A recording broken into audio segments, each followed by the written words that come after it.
righty, let's get into it, shall we? Greetings and salutations, everyone. My name is Andrew Kirchhoff, and welcome to our Saturday afternoon live stream for Week 2 of the 2024 fantasy football season. Over the course of the next 2 hours, from 1 p.m. PST to 3 p.m., I'll be answering as many fantasy football-related questions as possible. Again, we did get news earlier today in regards to Christian McCaffrey officially being placed on the injured reserve. So, again, I'm sure many of you are going to ask regarding my, overall opinion regarding that, situation. Jordan Mason going forward. If you have Christian McCaffrey, you don't have Jordan Mason as a handcuff, what is the next move? We'll talk about that as the overall live stream progresses. If in fact you're going to send in a question, whether that is in the live chat or via priority via the super chat, please be sure to include your scoring format. That does make a huge difference. And make sure that if in fact you do send in a super chat, that your message does get attached. Oftentimes it perhaps doesn't. You forget to attach it or something of that nature, and it's hard for me to find it. But either way, the more context, the more information you give me in regards to scoring format, whether you play in a standard, half PPR, full PPR, definitely makes my life that much easier. And of course, we can continue to get this live stream going in the right direction. Again, first and foremost, I appreciate y'all already, joining us. Even though I typically do like to start streams before the allotted time. If I have a 1 p.m. stream, I'm usually starting at 15 minutes early. If I have a 7 a.m. stream, because I'm already half asleep when I click the live button, it's probably starting at 7 a.m. But in this kind of circumstance, I'm glad to be here. Hopefully I can answer as many questions as possible. Do not forget that tomorrow morning, I'll also be streaming here on the channel from 7 a.m. PST to 10 a.m. right before kickoff. So if you have any questions, we'll have updated rankings around me as per usual every single Sunday morning. But if you guys want my Sunday morning rankings every week henceforth for the remainder of the season, you can check out Underdog Fantasy using code Andrew, and making a first-time deposit minimum of $10 gets you those rankings from my email directly to yours. If you want to take advantage of that starting tomorrow morning, be sure to sign up and take care of that as of today, because if you don't and you try to sign up tomorrow, the email update will not come in my direction, and I won't have your email until the following week, so it'll have to start in week 3. Outside of that, the Patreon's another way to go ahead and take advantage of potential rankings every single Sunday. Thank you. Okay. Let's get into answering questions. Ibrahim starts the day off with a super chat. He says the following: Brian Robinson Jr. or Tank Dell in a half PPR scoring format. Considering both options are great, but the preference, because of the half PPR scoring format, leans me in the direction of playing Brian Robinson Jr. That's what I'm going to suggest. Going up against the New York Giants, again, it's a very easy matchup across the board. I expect the Washington Commanders to have a field day, and I expect both these offenses to find themselves a lot of success, because the defense, in comparison, quite frankly, just don't, really hold a candle to any team in the National Football League. They're two of the worst in terms of stopping the run and, of course, stopping opposing receivers. So Brian Robinson's probably the play in this certain circumstance. There is always the threat of a looming Jaden Daniels, like option play on the goal line, read option. If in fact that does take place, so be it. But we know that Brian Robinson Jr. is going to get, enough opportunity on the ground, through the air, and on the goal line to potentially be, another one of these top 15 backs within the given week in a half PPR.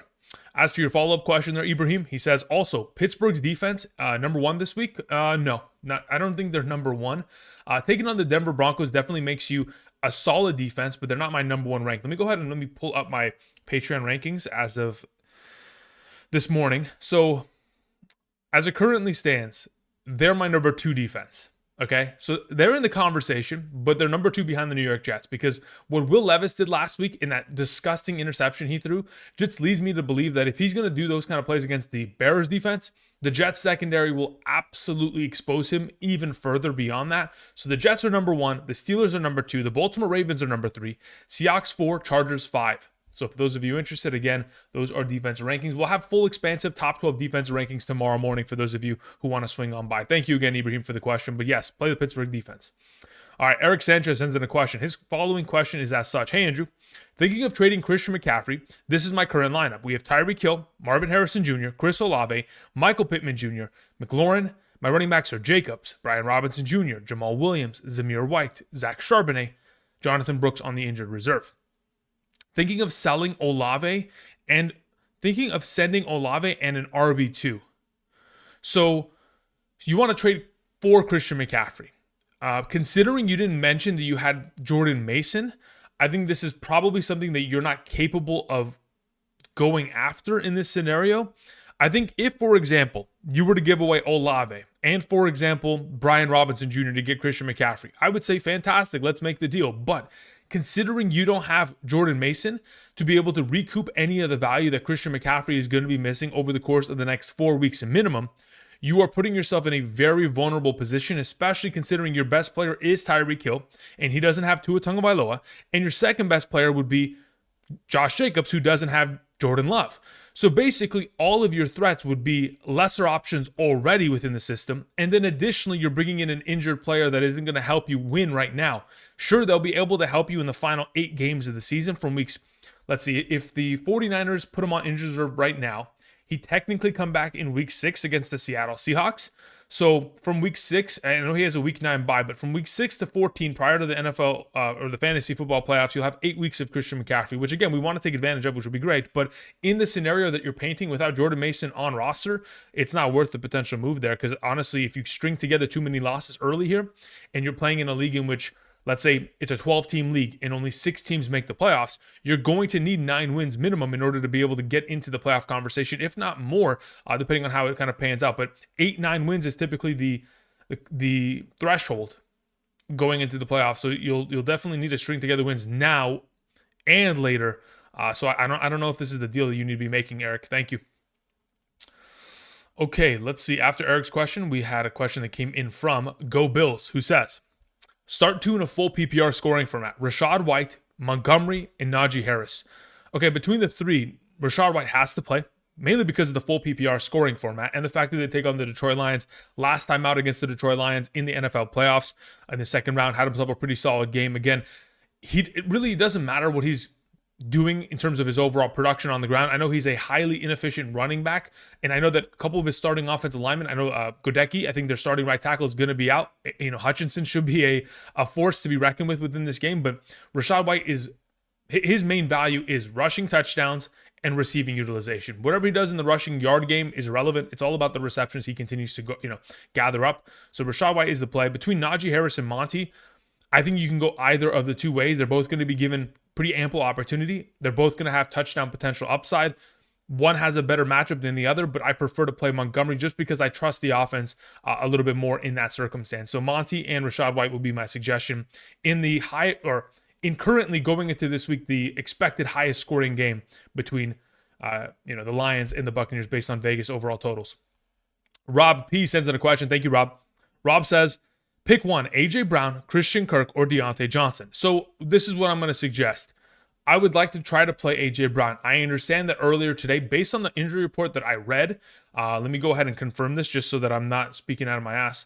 As of yet, well, they didn't even publish it yet. So if I'm not mistaken, based on their official website, he was limited on Friday. Then earlier today, I don't think he even practiced. So with that all taken into consideration, I would assume that there is a possibility where he doesn't play.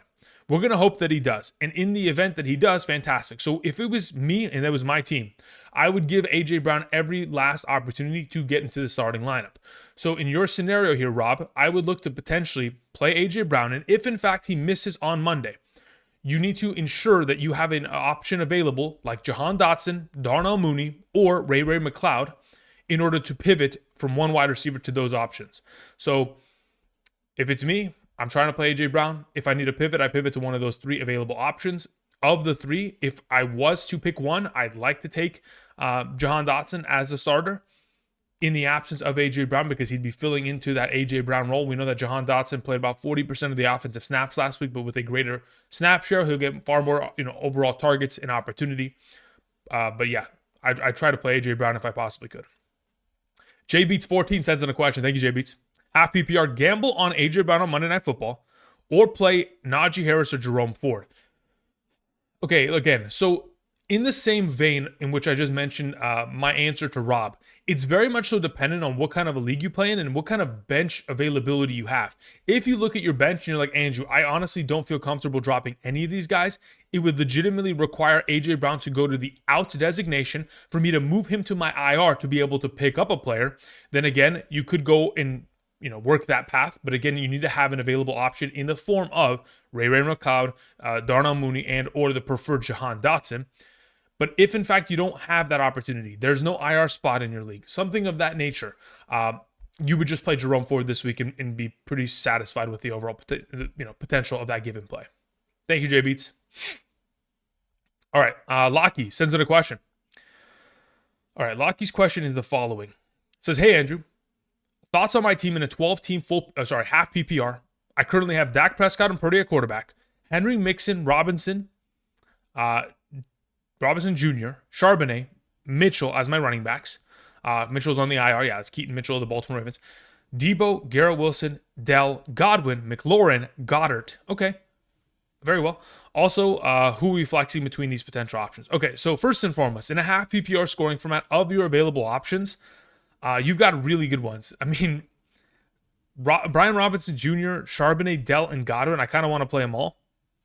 But you have the luxury of having a really heavy depth team. I mean, the fact that Henry and Mixon are already there, but you still have all these other potential viable options available, you still end up having to play, of course, Debo and Wilson. So between these four in the flex this week in a half PPR, I think I'm honestly leaning towards playing Godwin there.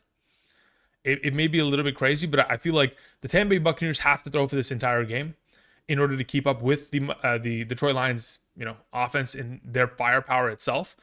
And if Godwin is running routes the entire day and Baker's going to be forced to throw the ball probably 40 plus times, just like how Baker did in that playoff game, not too long ago against the Detroit Lions, throwing for 350 plus yards, 3 passing touchdowns.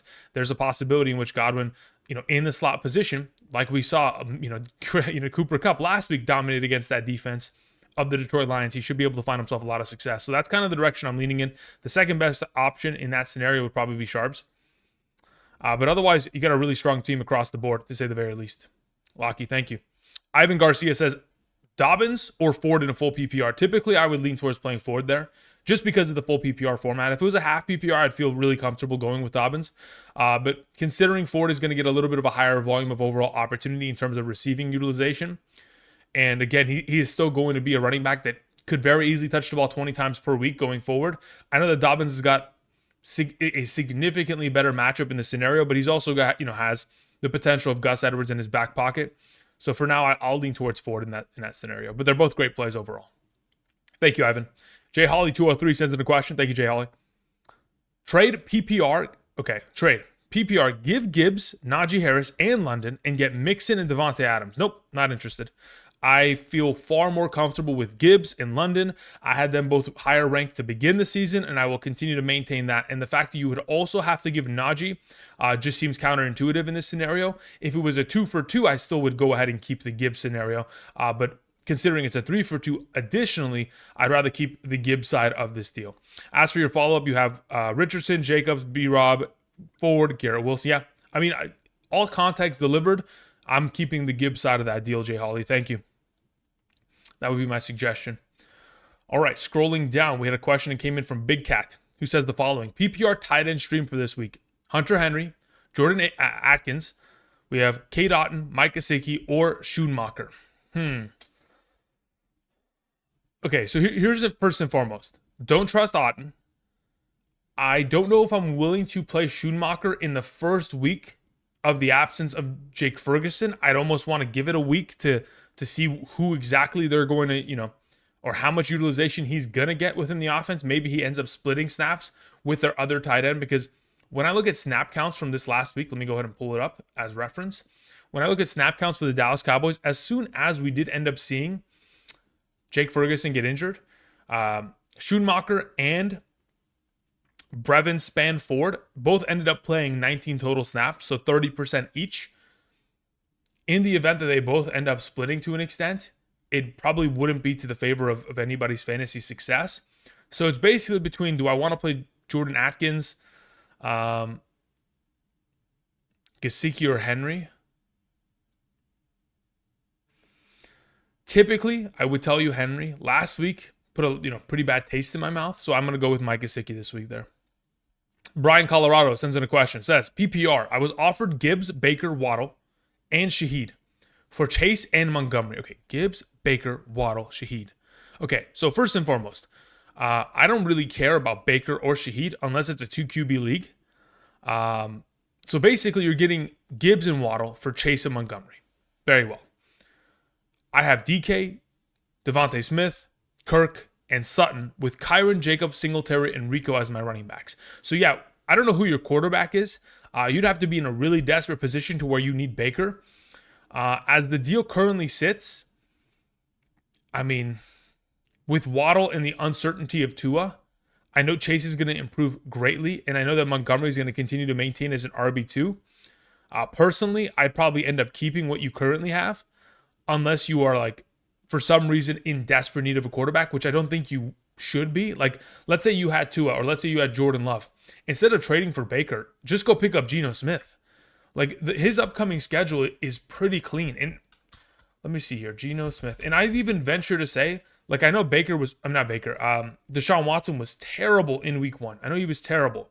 But I even like his schedule coming up. But when I look at the upcoming schedule for Geno Smith, next week he takes on the Dolphins without a Tua, which again, we saw that offense. It doesn't exist. Then they have the Detroit Lions the week after, which again, every time the Seattle Seahawks take on the Detroit Lions, it is a 40-40 shootout, and the Seahawks somehow always win. Then you have the Giants. I mean, again, those are pretty good matchups until potentially getting back Jordan Love, if that's who you're missing. So in this scenario, Brian, I'm keeping what you have. Noah sends in a question. Noah, thank you.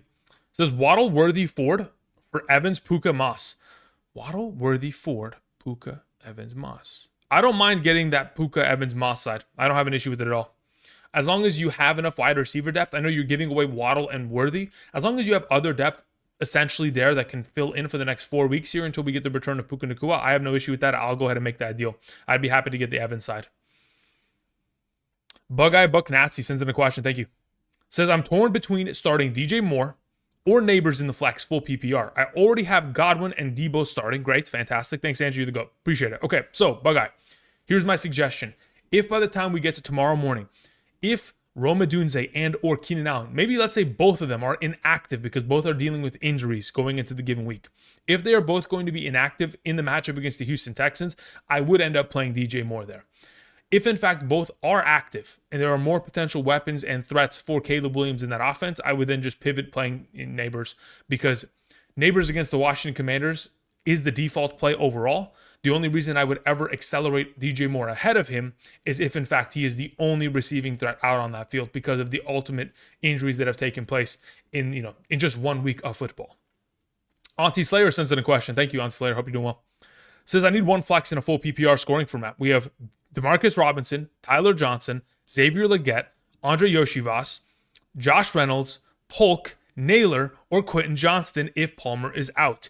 Okay, so of the available options you have at your disposal in a full PPR scoring format, I think the safest play of the group is certainly going to be Demarcus Robinson and or Tyler Johnson. I prefer Demarcus Robinson just because of his comfortability within the offense. He's been a starter going back to last season, and honestly, he's just a veteran. And we know that what kind of production we could potentially end up seeing within his role within the offense, considering we have witnessed it from last year, weeks 13 through 17, 4 or 5 games scoring a touchdown, and was a top 24 wide receiver throughout that span of time because of those overall opportunities, about 7 targets per game. So in that circumstance, I would probably lean towards Demarcus Robinson. Yoshibas, I know he played 100% of the snaps, not too interested. That again, didn't get much of overall workload. Polk, Naylor, Quentin Johnston, not really startable options in this scenario. Josh Reynolds gets an upgrade due to the absence of Devon Vele. He's out this week with a knee injury. So Josh Reynolds, as a guy who got 8 targets last week, gets himself even potentially more targets within his overall workload this week. That's a pretty decent overall play. But between Legette, Josh Reynolds, again, I think their targets are almost empty to an extent because their quarterback play isn't the greatest. So I'm just going to lean towards playing the wide receiver associated with Stafford in a potential high scoring game. So I'll take Demarcus Robinson there. The Watch Hangout says, question is above. Cool. I see the question. Watch Hangout says, in a 12-team full PPR format, I got offered Christian McCaffrey for ETN. I have Pacheco, Mason, Bigsby, Irving, Algier. Weak at wide receiver, I currently have Evans, Puka, what does that say? Michael Wilson Jr., Dortch, Demarcus Robinson, Mooney Legette, and I also have Hurts and Kelsey. Okay, very well. Should you trade? You were offered Christian McCaffrey for your Travis Etienne. If I was you, I would say yes to the deal. Now, that is only because you have Jordan Mason. And essentially, you could take advantage of the fact that Christian McCaffrey is out for the next 4 weeks and play Jordan Mason. But what you're essentially doing is, instead of just getting an advantage for the next 4 weeks, you're basically implying that you're going to have an even greater advantage at running back after the next 4 weeks. And the potential upside of having Christian McCaffrey at a full healthy rate, which again, he is going to be at, they're not going to let him return until he's legitimately 100%. So with the next 4 weeks off, once he returns, you're getting a running back that is going to be 20, what is that, full PPR? 25 points per game. So in your scenario, I probably end up making the deal. If I was greedy, I'd say no, but I don't really have any greed in this scenario. I think Pacheco, Mason / Christian McCaffrey will be the plays going forward. The greed of keeping ETN, I could understand, but you'd have to assume that ETN can put up very similar numbers to Christian McCaffrey / Mason from week 6 and beyond, which he's not capable of, unfortunately. I would love that, but he's not. So I would take the deal. Connor sends in a question, says, full PPR, I got offered Devontae Smith and Olave or Godwin and Smith. Okay, very well. For my A.J. Brown and Deontay Johnson. With injury news, should I do this? As it currently stands, yeah, I'd probably end up taking the Devontae Smith Olave part of that deal, especially if you need the wide receiver depth, considering, again, your two might be just A.J. Brown and Deontay Johnson are your two best receivers. If I can replace it with Devontae Smith, A.J. or Olave there, in a full PPR, I would do so. I have no issue with that at all. Let's see here. Nas sends in a question. It says, trade Christian McCaffrey / Mason and Rome Odunze for Smitty, JK, and Cook. Okay, so you're going to be trading McCaffrey and Mason, whatever combo that is. That's basically 20 points per game at running back more. Rome Odunze, who's injured and is pretty much really just an extension of a piece, not really anything that moves the needle in this overall trade conversation, for Devontae Smith, J.K. Dobbins, and James Cook. So I would only ever suggest that you make this move if you are in need of an RB2. Like, if you're telling me, hey, Andrew, like, Cook and J.K. Dobbins are immediately starting for me, like, my RB2, because I took Christian McCaffrey early in the draft, I waited on, I took DeAndre Swift, or I take Javonte Williams, or, I took something that has not panned out thus far, and it really is worrying me. If you're in a scenario where you need an RB2 because of something of that nature, then sure, we can go ahead and make a move like this. But that's the only reason I would. I think ultimately if you're going to get these three players, Smitty, JK, and Cook, and one is going to sit on the bench, it doesn't make sense to make this trade. But if you can start all three, then I have no issue with it, Naz. Thank you. Let's see here. We had a question that came in from Naheem, who says, 12-team full PPR scoring format. Do I flex Montgomery, Jamison Williams, or Zach Moss? Okay, very well. I have Jordan Mason, Achane, Marvin Harrison, Waddle, Lamar Jackson, projected to win by 1. I don't even look at projections. Projections are just a joke. As of the available options you have, Jamison Williams looks like it could be the best play of the three because he is the wide receiver, because the other two don't really get a high volume of utilization within the receiving game. Let me see. Where's my rankings on Patreon? Let's pull this up really quickly just so I can cross-reference and see exactly what I want to do in this scenario. So if we go here. Okay. Let's see. Full PPR. Let's go Control F. Jamison Williams. Okay. And then let's go Montgomery Williams. Yeah, as it currently stands, I play Montgomery there. That's where I have it currently ranked. Just play the safety of Monty. Even though Jamison Williams seems like he could be the better play in the full PPR, I'll just take the safety of the points that I get with Monty there. Thank you, Naheem. All right, Zizo sends in a question. Where is Zizu's question? Now, let's find this. Zizu says, hi, Andrew. Hi, Andrew, question mark. Okay, hi, Andrew. I need 3 wide receivers and a tight end and a flex in a full PPR scoring format. We have Justin Jefferson, Stephon Diggs, Chris Olave, DK Metcalf, George Kittle, and Mark Andrews. Thank you. Okay. So of the available options you kind of have to start JJ. That's a given. Olave is another player that I'm willing to give another chance because, again, you drafted him to be a stud, and we know that he is one. Just needs opportunity in a more advantageous matchup, which it will be because, again, the scoring won't be one-sided in this event. It's not going to be 30-0 very quickly. So JJ and Olave are 2 of your starting wide receivers. You need one more besides that. Between Metcalf and Diggs, I'll probably lean towards playing Diggs there. And then as for your singular tight end play, I'm leaning towards playing Kittle. Thank you. Appreciate it. Let's move on to the next question on hand. Let's scroll a little bit here. I think we've almost caught up. Okay, so after Zoo's question, we have Big Homie, who there's nothing attached to it. Big Homie, where is your question? Big Homie. Did I spell it wrong? I did. I didn't. Forgot to put an H in there. It says full PPR. Who would you start in the flex? Brian Thomas Jr. or Jameson Williams? Great question. Let's see where I have it. Brian Thomas and then Jameson. It would be Jameson Williams who gets the start this week. I think I had that pretty much the same way in my half PPR rankings video when I put it out on Wednesday. But yeah, just to confirm in a full PPR, I still would play Jameson Williams in that scenario this week. Big Homie, thank you for your question. Appreciate it. After Big Homie's question, we have a question that comes in from Bug-Eye Bug Nasty once again, who says Parkinson or Akins. So Akins, Atkins, I don't even know. I know who you're referring to. You're talking about the Cleveland backup tight end that is filling in for the absent David Njoku. I would play Colby Parkinson in this scenario against the Cardinals. Thank you. J Holly 203 says trade Najee Harris for Jameson in a full PPR. No, I wouldn't. Listen, even in a full PPR, you're going to have so much running back depth for me to feel comfortable moving a player that is a starting back that is getting the volume of touches that Najee's getting. Again, you got to remember, guys, I've said it on multiple occasions, Najee Harris always starts slow. Every season, from weeks 1 through 6, he does nothing. So if you are in the business of trading for a running back, wait 6 weeks, then trade for Najee Harris. Outside of that, if you have Najee Harris right now, trading him for the potential piece of Jameson Williams is okay. But in about a couple weeks from now, you're probably going to trade back for him, just throwing it out there. But again, yeah, you'd have to have an abundance of running back depth to be able to move a piece like this for Jameson, who again is one solid week and still going to be the number 3 receiving option, if not number 4 within a given week going forward here.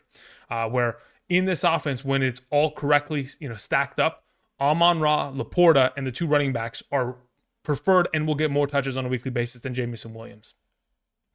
Galactic123 sends in a question. Thank you, Galactic. This is in a 12-man full PPR format. Got offered Christian McCaffrey for Mason straight up. I have Achane, James Cook, and I take the deal immediately. Just off of principle, you have to take the deal.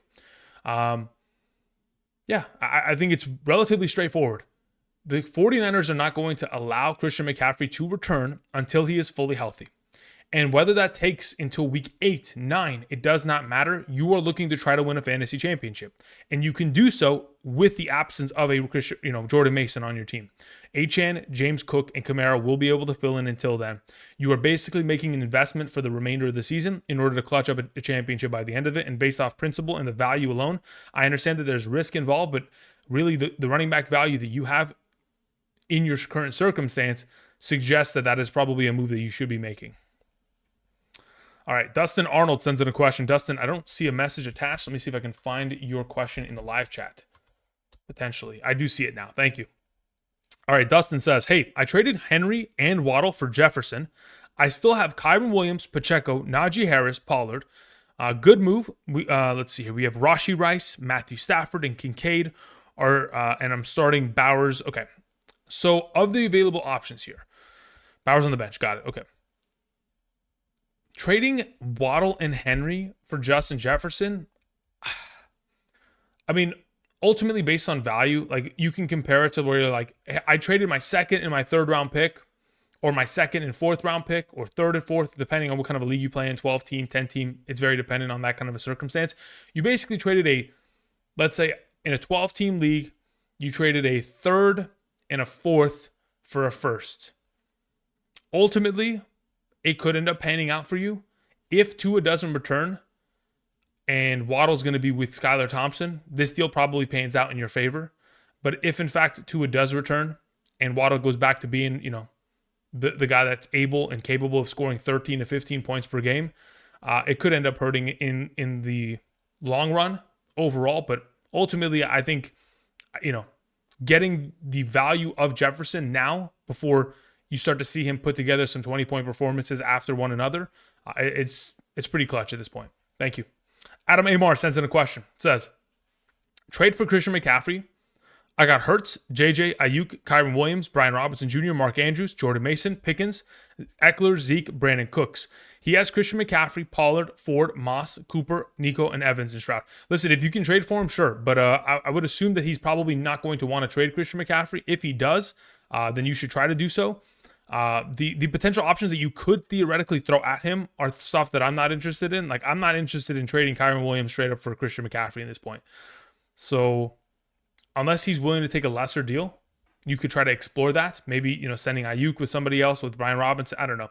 You have to kind of measure out their desperation. And once you've measured that out, inquiring as to how you could, potentially get Christian McCaffrey is going to be tough. Otherwise, you might want to just send him Jordan Mason and honestly get back some sort of value that he has, because he's got pretty decent running back depth there accordingly. Jeremy Melendez sends in a question, says, do I risk starting Keenan Allen or go with Wan'Dale Robinson or Gabe Davis? If Keenan Allen ends up being active tomorrow, I would end up playing him in a full PPR scoring format. So it's really just a straight up, is he playing or not? If he is, then you start him. If he's not, then you pivot to playing Wan'Dale Robinson accordingly. Now, as for your follow-up question, in a 12-man full PPR, 2 flex spots open. Also have Dotson on the bench, Lockett in another league. Okay, so yeah, as it currently stands, have Lockett in my other flex. Okay, so you have Lockett in your other flex. Yeah, if I'm in your position, I'm just playing Keenan Allen and Wan'Dale Robinson in those flex spots, and I'm even benching Lockett. But again, if in fact Keenan Allen does not play, then you could play Lockett there accordingly. Thank you, Jeremy. All right, let's see here. Mike sends in a question, says, who do I flex in a half PPR? McLaurin, JMO, Worthy, or McConkey? Between those options, I would play Xavier Worthy. Thank you. Godwin for the win, says PPR, Godwin or Olave. I mean, your name itself kind of speaks for itself, right? I would say it's let me see here. Where do I have Godwin as of this week in a full PPR? Is it a full PPR question? Let me just check. Yeah, it is a full PPR. So Godwin, as of earlier this week, and probably continued, is higher ranked. 2 spots ahead of Olave in my current rankings. So I would probably play Godwin this week against the Detroit Lions secondary. Thank you. CG or C Ghosts NY says, full PPR, already down 30. I have Ridley, Pollard, or DeMarcus Robinson at the flex. Between those 3 options, I'm playing Pollard. As for your follow-up, I have Matthew Stafford in over Dak Prescott in a 4-point per passing touchdown league. I don't prefer that, but if you want to roll with it, you absolutely can. But yeah, for sure, Pollard in the flex. Thank you, in a full PPR. Thank you, CG Ghost. All right, Josh Campbell sends in a question. Thank you, Josh. Josh says, I traded Rachaad White and Singletary for Christian McCaffrey and Keenan Allen. Kyron is my RB1. Najee is my RB, and Pollard are my RB2. Did I tank my season? Question mark. Devontae Adams, Waddle, Pittman, Devontae Smith, and Kincaid are my other weapon options. Okay, so you traded away Rachaad White and Singletary away for Christian McCaffrey and Keenan Allen when you don't have Jordan Mason. So basically, you've forfeited a lot of potential value and upside for the next 4 weeks for the upside of what could be henceforth after that. I don't think this is a technical tank of the season. I think this is a future investment that could end up burning you, but I like the risk inherently. Is the risk high? Yes, because Christian McCaffrey could end up returning, getting injured again, and going back to the IR. Very reminiscent of what happened, if I'm not mistaken, in 2020, right? After the 2019 year where he put up one of the greatest fantasy seasons of all time at the running back position. The next year after, Matt Rule comes into the Carolina Panthers organization. He gets injured. He goes to the IR. They bring him back. He gets injured again. He goes to the IR. They shut him down for the remainder of the season. There could be something of that nature that takes place. It's not out of the realm of possibility, but considering the risk versus reward that you can potentially get here, I'm willing to take the risk on this scenario and go for the Christian McCaffrey, Keenan Allen play. So I don't think this is a tank. I think this is just a further investment. Just understand that your team is going to lack upside until, of course, his return. And you're going to need to clutch out some wins later on in the season for sure, because I don't think you'll be having a winning record going into week 6 or 7 once he returns. You're going to have to start piling up wins after that and hope that your bipocalypses don't hit you too hard. Sean Waldron sends in a question. Thank you, Sean. Sean says, I have Connor, Bijan, Ford, Mason with Nico, DK, Deontay, and Reed. Should I trade Mason and try to get Marvin Harrison from the Christian McCaffrey manager? Full PPR. Yeah, I don't mind that. Again, The expectation is that Christian McCaffrey will come back healthy. And once healthy, Jordan Mason has essentially zero value besides being a handcuff in the event of another Christian McCaffrey injury. So you could wait and benefit off of 20 plus points for each of the next 4 weeks and probably win the next 4 weeks. Or you can get Marvin Harrison, who could very easily be a 15 plus fantasy point player and a flex option going forward.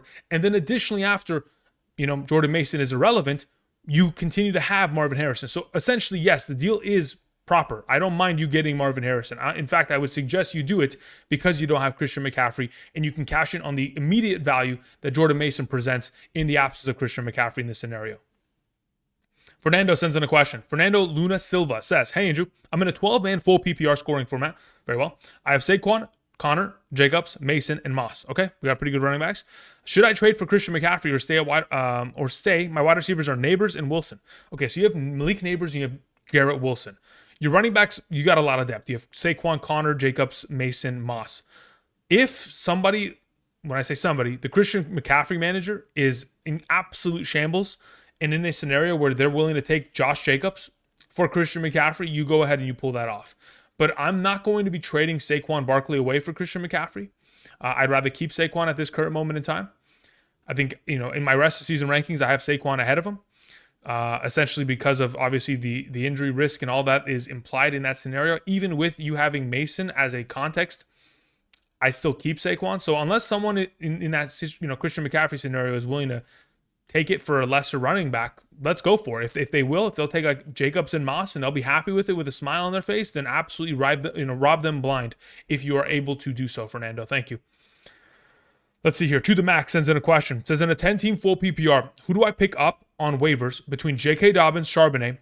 Okay, between the two of them, you pick up J.K. Dobbins. He has far more rest of season value in comparison to Charbonnet, who will be a 1 to 2 week fill-in the absence of Kenneth Walker, obviously dealing with the abdomen injury. So J.K. Dobbins is the one that you want to pick up. Should have already been picked up, but for sure, go ahead and address that now. Who would you drop to bet? Okay, what does it say? And who would you drop to bet one Brian Robinson Jr., Neighbors, McLaurin, Marvin Harrison? Thanks, Andrew. I don't understand what exactly you're asking me here. If you have to drop one of those potential options in order to pick up J.K. Dobbins, I would need more context as to what the rest of your team looks like to the max. Honestly, like if you needed running back depth, I'd tell you that McLaurin's the drop because I'm not dropping Neighbors, Brian Robinson Jr., or Harrison Jr. So McLaurin would end up being a drop in this 10-team format full PPR for J.K. Dobbins under the assumption, of course, you need a running back. Outside of that, you don't even have to drop these guys if you don't need the running back depth. Thank you for the question. Donahue Brown sends in a question. Donahue, hope you're doing well. Thank you. Says, in a full PPR, Charbonnet, Pickens, or Demarcus Robinson? Yeah, I think it's Charbonnet pretty easily this week. You get the cash in on that value while giving Pickens another week, and of course Demarcus Robinson another week to kind of prove themselves, while you have a starting running back that is going to be a 3-down back, and on all three downs have the value of the rushing attempts, receiving utilization, and in a matchup in which they should be running the ball, considering how solid that secondary is for the New England Patriots. Thank you, Donahue. Appreciate it. Prohibit sends in a question. Says, I traded Christian McCaffrey, Evans for Lamb, White, Neighbors. Beautiful. I don't have an issue with it. No issue. Again, you're trading Christian McCaffrey for Lamb. They are essentially very similar value at the peak of their potential in a full PPR, half PPR, etc. So Lamb, Christian McCaffrey, very interchangeable. But the fact that you're able to move Evans and acquire White and Neighbors in a full PPR, I don't have an issue with that at all. And you're getting the value of not having a missing Christian McCaffrey for the next 4 weeks. So great deal there, Prohibit. Thank you. Jonathan sends in a question. Says, flex Dobbins, JMO, Worthy, or Dell. Considering there's no context as to, let's see here, it's a 10-team full PPR. Of the available options you have, I'm probably leaning towards wanting to play Dobbins ahead of the bunch.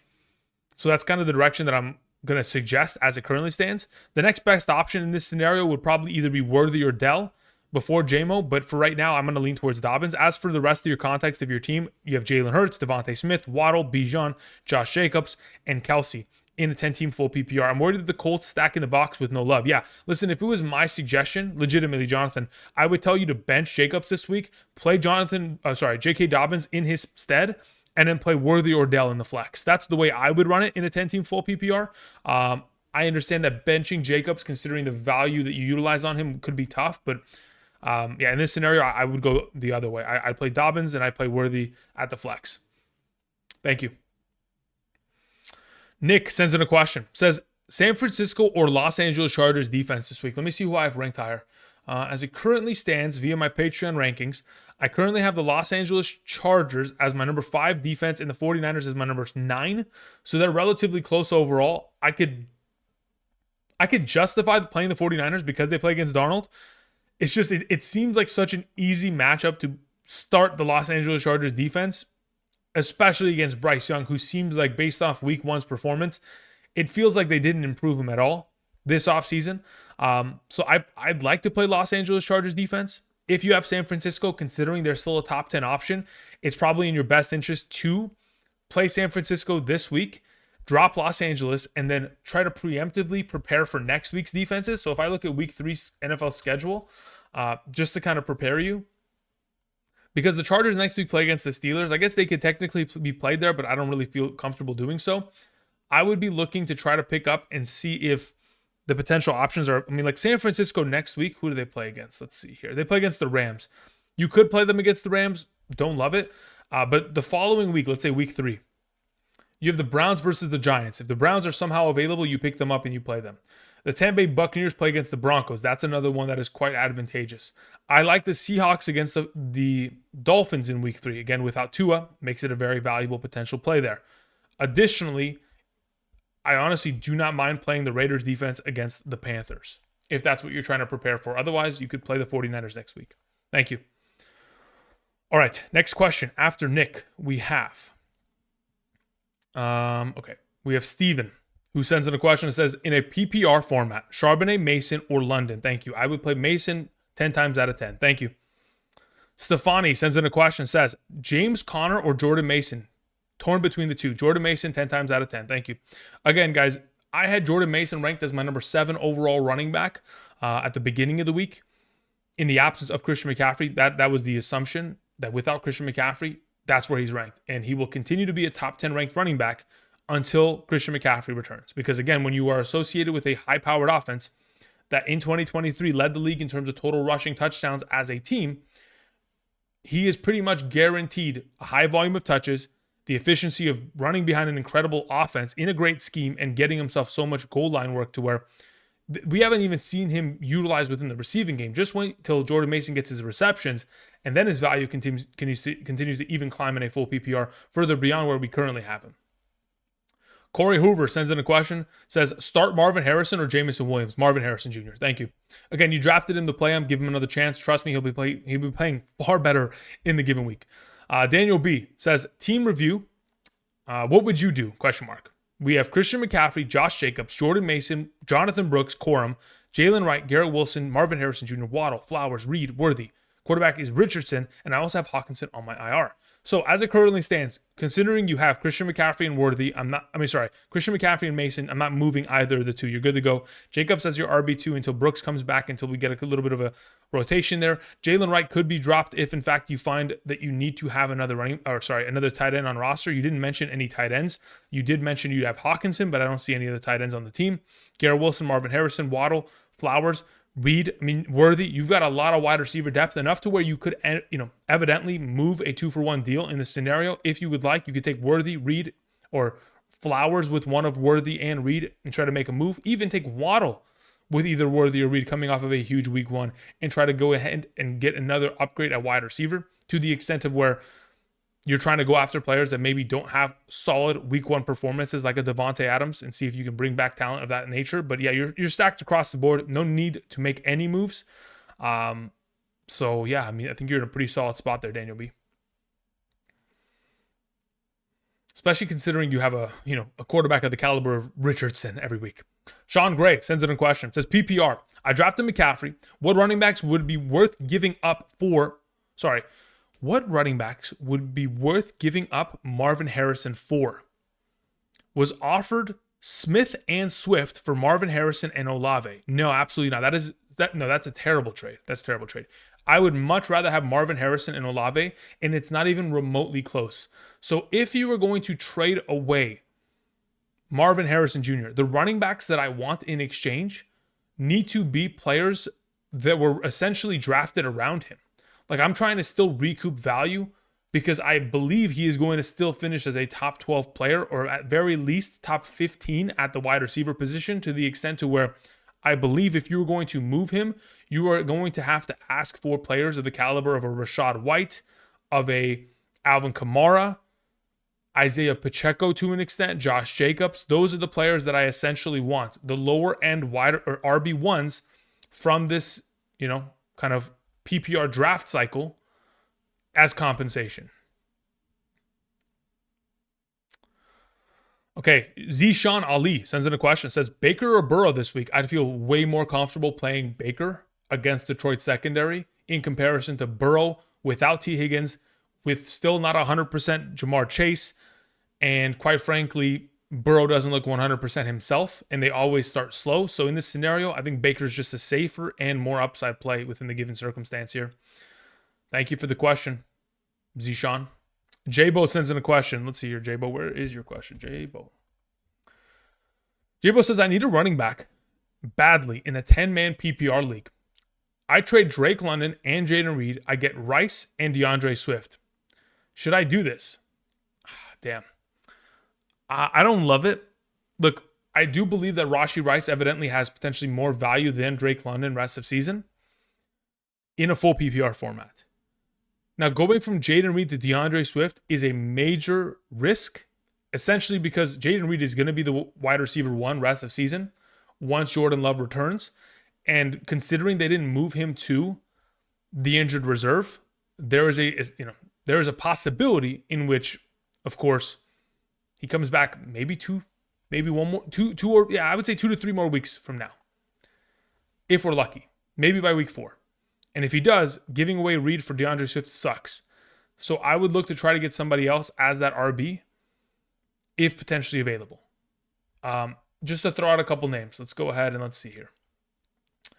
Let's go to running back here. Let's pull this up. So essentially, the kind of RBs that I'm looking to try to acquire would be, at this point, assuming, of course, you're just still trying to buy relatively low on some players, like, I'm still looking to try to acquire. Let's look at this list up and down. Like, I want James Conner. Like, I understand it's not going to be the easiest buy, but that's what I want. I want James Conner. I want at least Aaron Jones.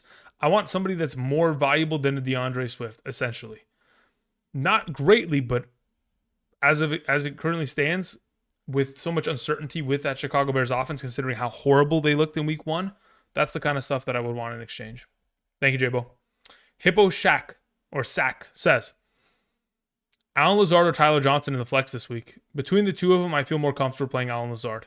Jared sends in a question, says, full PPR, flex, Godwin, Connor, Charbonnet. In a full PPR, I'll take Godwin there. Thank you. As for why, matchup against the Detroit Lions, couldn't stop slot receiving options. That is where they've moved essentially Godwin to this season. He's operating out of the slot and able to find himself far more potential success in that scenario. In a matchup in which they should be down for majority, if not the entire game, it's going to be a pass funnel to Evans and Godwin in order for Baker Mayfield and the boys to try to keep up with the Detroit Lions offense. All right, let me see here. Let me make a refresh here just to make sure that nothing was missed in terms of questions. Okay, let me scroll down. Let me make sure I didn't skip anything. So we took care of To The Max. Jonathan, we took care of that one. Nick, Hippo. Okay, moving on. We had JDH who says, Dell or Adams? Devontae Adams, please and thank you. I'm assuming that's a this week and or rest of season question. I'd rather have Adams in both scenarios. Bamboozle says, what's your thoughts on Jonathan Brooks' rest of season in a half PPR scoring format after seeing the first Panthers game? The Panthers will improve over time. I can assure that there's no way that they're going to get mollywopped every single week. If they in fact do, they're going to have another head coach next year. So we'll have to wait and see. But I would assume that the Panthers will improve. But the fact that they are not playing well currently, and if in fact Chuba Hubbard doesn't have any sort of sustained value by the time that Jonathan Brooks comes back, he is immediately going to be plugged in as the RB1, which for fantasy purposes does give us potential upside there because he is the most talented running back of the group once he has arrived in a full capacity. Excuse me. Tommy D sends in a question. Says, hi, Andrew. 10-man non-PPR format. We have Love, Caleb Williams, Goodness, I'm choking on my own spit. We have Love and Caleb Williams, along with Kyron Williams, Breece Hall, Bijan Robinson, Diggs, Devontae Smith, Bowers. I had an offer of one running back for Gibbs plus Marvin Harrison. Had offer of one RB for Gibbs and Marvin Harrison. Would you do it in this format, or is QB needed more? If so, which RB to use? Thanks. Okay, so somebody is willing to give you Gibbs and Marvin Harrison rest of season for one of your running backs, considering you have Kyron, Breece Hall, and Bijan Robinson. Essentially, if I was in your position, I would give them Kyron Williams. I would take Gibbs and Marvin Harrison, and I would smile and say, thank you. That was a great deal. You won the trade. Wink at them and take what you get back in terms of Gibbs and Marvin Harrison. Very happily, I would do so. Thank you, Tommy. Dylan Taylor says, PPR, who do I sit between Kamara, Mason, Devontae Smith, Evans, and Drake London? Of the group, if I'm sitting just one of them, I'm sitting Drake London. There's no way I'm sitting Kamara, Mason, Devontae Smith, or Evans this given week. Thank you. 44 MSU 44 says 10-team half PPR 3 wide receiver trade Mason/Jacobs for Gibbs. I have Bijan. No, I don't think I'm doing that. I think I'd rather have Mason and Jacobs. I think Jacobs and Gibbs in terms of relative like long-term value, sure. Gibbs is, as of right now, more valuable. But in a half PPR scoring format, I think it gets relatively close, and I'd rather just keep the advantage of the next 4 weeks that Mason's going to provide instead of trying to make that upgrade of sorts. So no, I don't think I make that move. I think I just take the next 4 wins as they come to me, and I just benefit off of having Jacobs with Jordan Love after the fact that he returns. Daniel Barnes sends in a question. Daniel says, I have Tua and Caleb Williams. Very well. I need to pick up a quarterback. Pick up Carr or Justin Fields rest of season. Justin Fields would be the suggestion rest of season. He played relatively well in week 1, didn't turn over the ball. That's all that really matters. As long as the Pittsburgh Steelers starting quarterback doesn't turn over the ball, they're going to run the ball, they're going to play incredible defense, and that's how they're going to win 9+ games this year. Because again, Mike Tomlin has never had a losing season as the head coach of the Pittsburgh Steelers. Not a single season where he's had more losses than victories. Therefore, Justin Fields would be the preference of the bunch. As for your follow-up, do now and drop Joshua Palmer or wait till next week and drop Tua? No, you can drop Palmer now. I don't have an issue with it. Just do it now before somebody else, because essentially based on the volume of injuries that have taken place, you're probably going to see a starting quarterback get hurt this week as well. And because of that, you're probably going to have to compete for the waiver of picking up Fields next week if you don't make the move now. So yeah, let's just drop Josh Palmer and let's make that swap just to ensure your safety next week. DeAndre Warren sends in a question, says, no Mostert or Kenneth Walker III. Do I start Ty Chandler, Bigsby, or Bucky Irving? Of the, wow, that's tough. Between the 3 of them, I'm probably playing Bigsby. Don't love it at all, not even a little bit, but that's who I'm playing. Jared sends in a question, says, full PPR, Godwin, James Conner, or Charbonnet? I think I answered this earlier because I may have missed other questions, but yeah, we'll take Godwin there. Thank you. Alex Songrass sends in a question, says, standard, start Godwin/Adams, thoughts on AJB?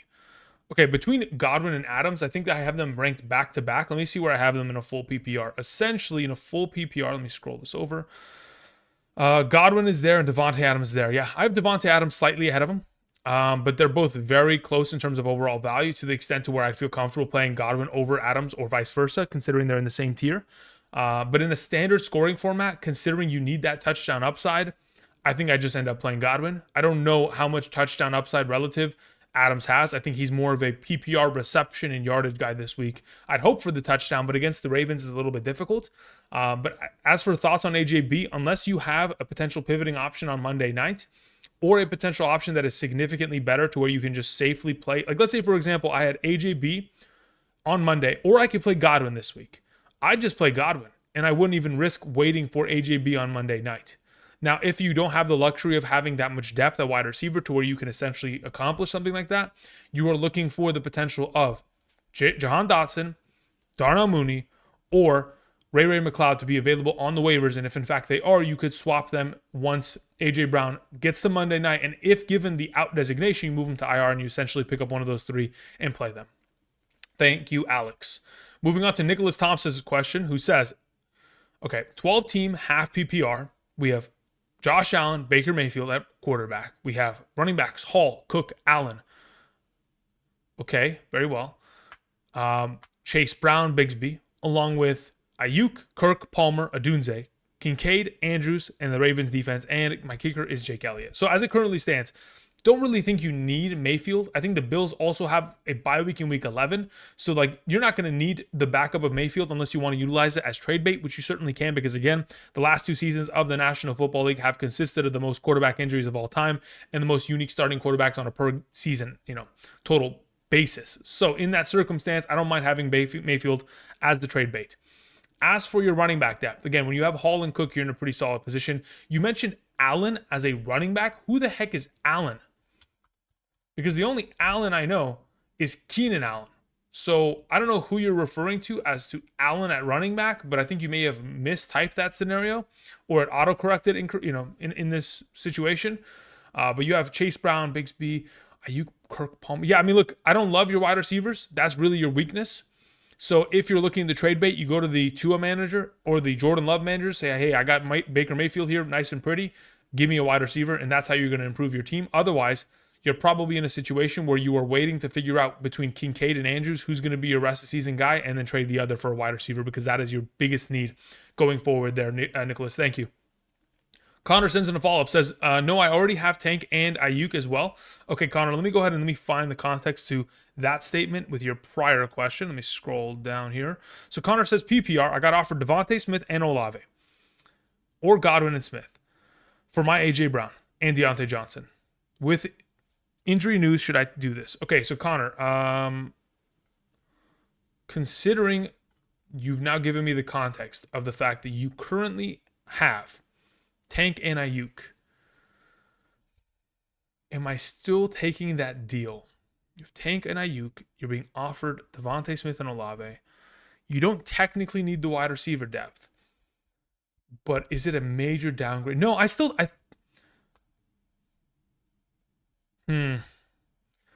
don't think this is a downgrade. I think it's okay. So AJ Brown essentially is going to have more upside than Devontae Smith and Olave going forward, assuming he's healthy, of course. But having the depth of Devontae Smith and Olave, if you're playing in a multi-flex league to where you can essentially, Connor, in your scenario, play Ayuk, Devontae Smith, and Olave. Let's say it's a 3 wide receiver league. Beautiful. And you have an additional flex spot to where you can put in the likes of Tank Dell. I think that's a deal that I'm willing to make. If it's a 3 wide receiver league or if it's a 2 wide receiver, 2 flex league, then I'll be willing to do it in a full PPR. Thank you, Connor.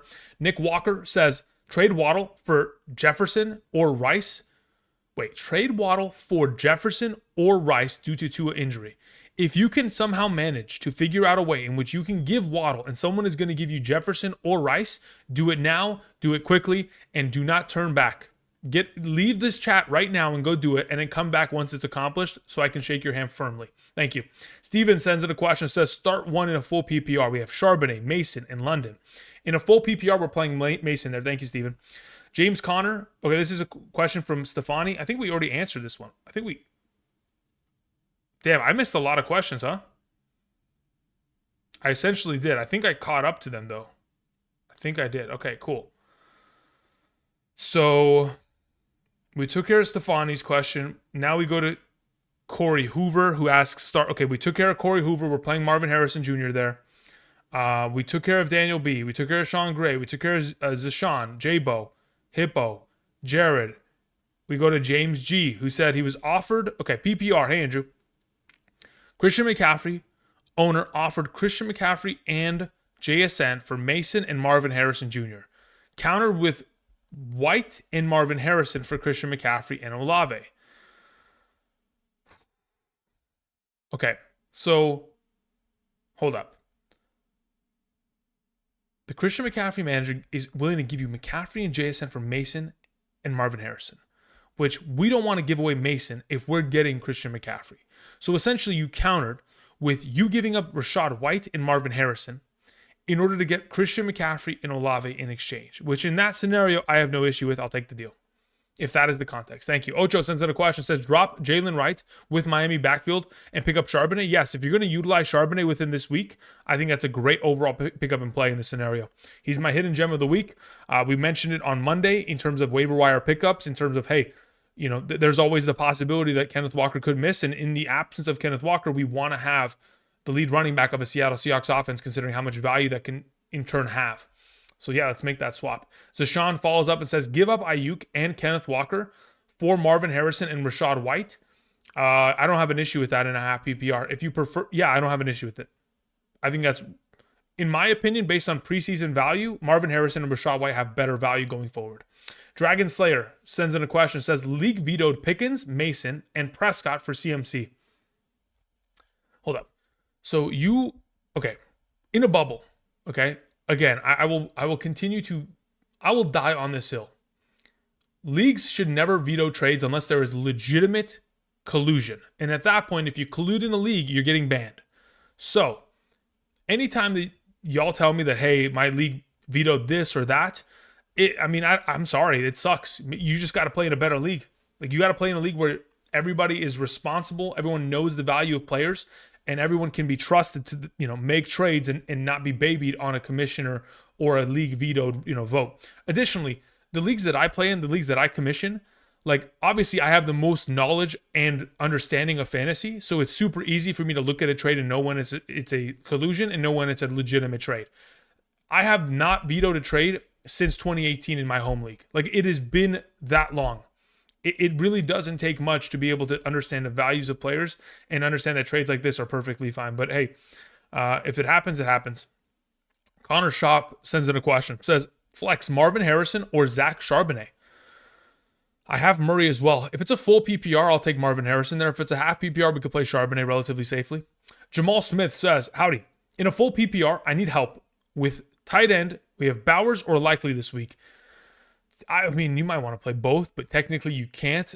I think Bowers' overall workload in week 1 was relatively promising.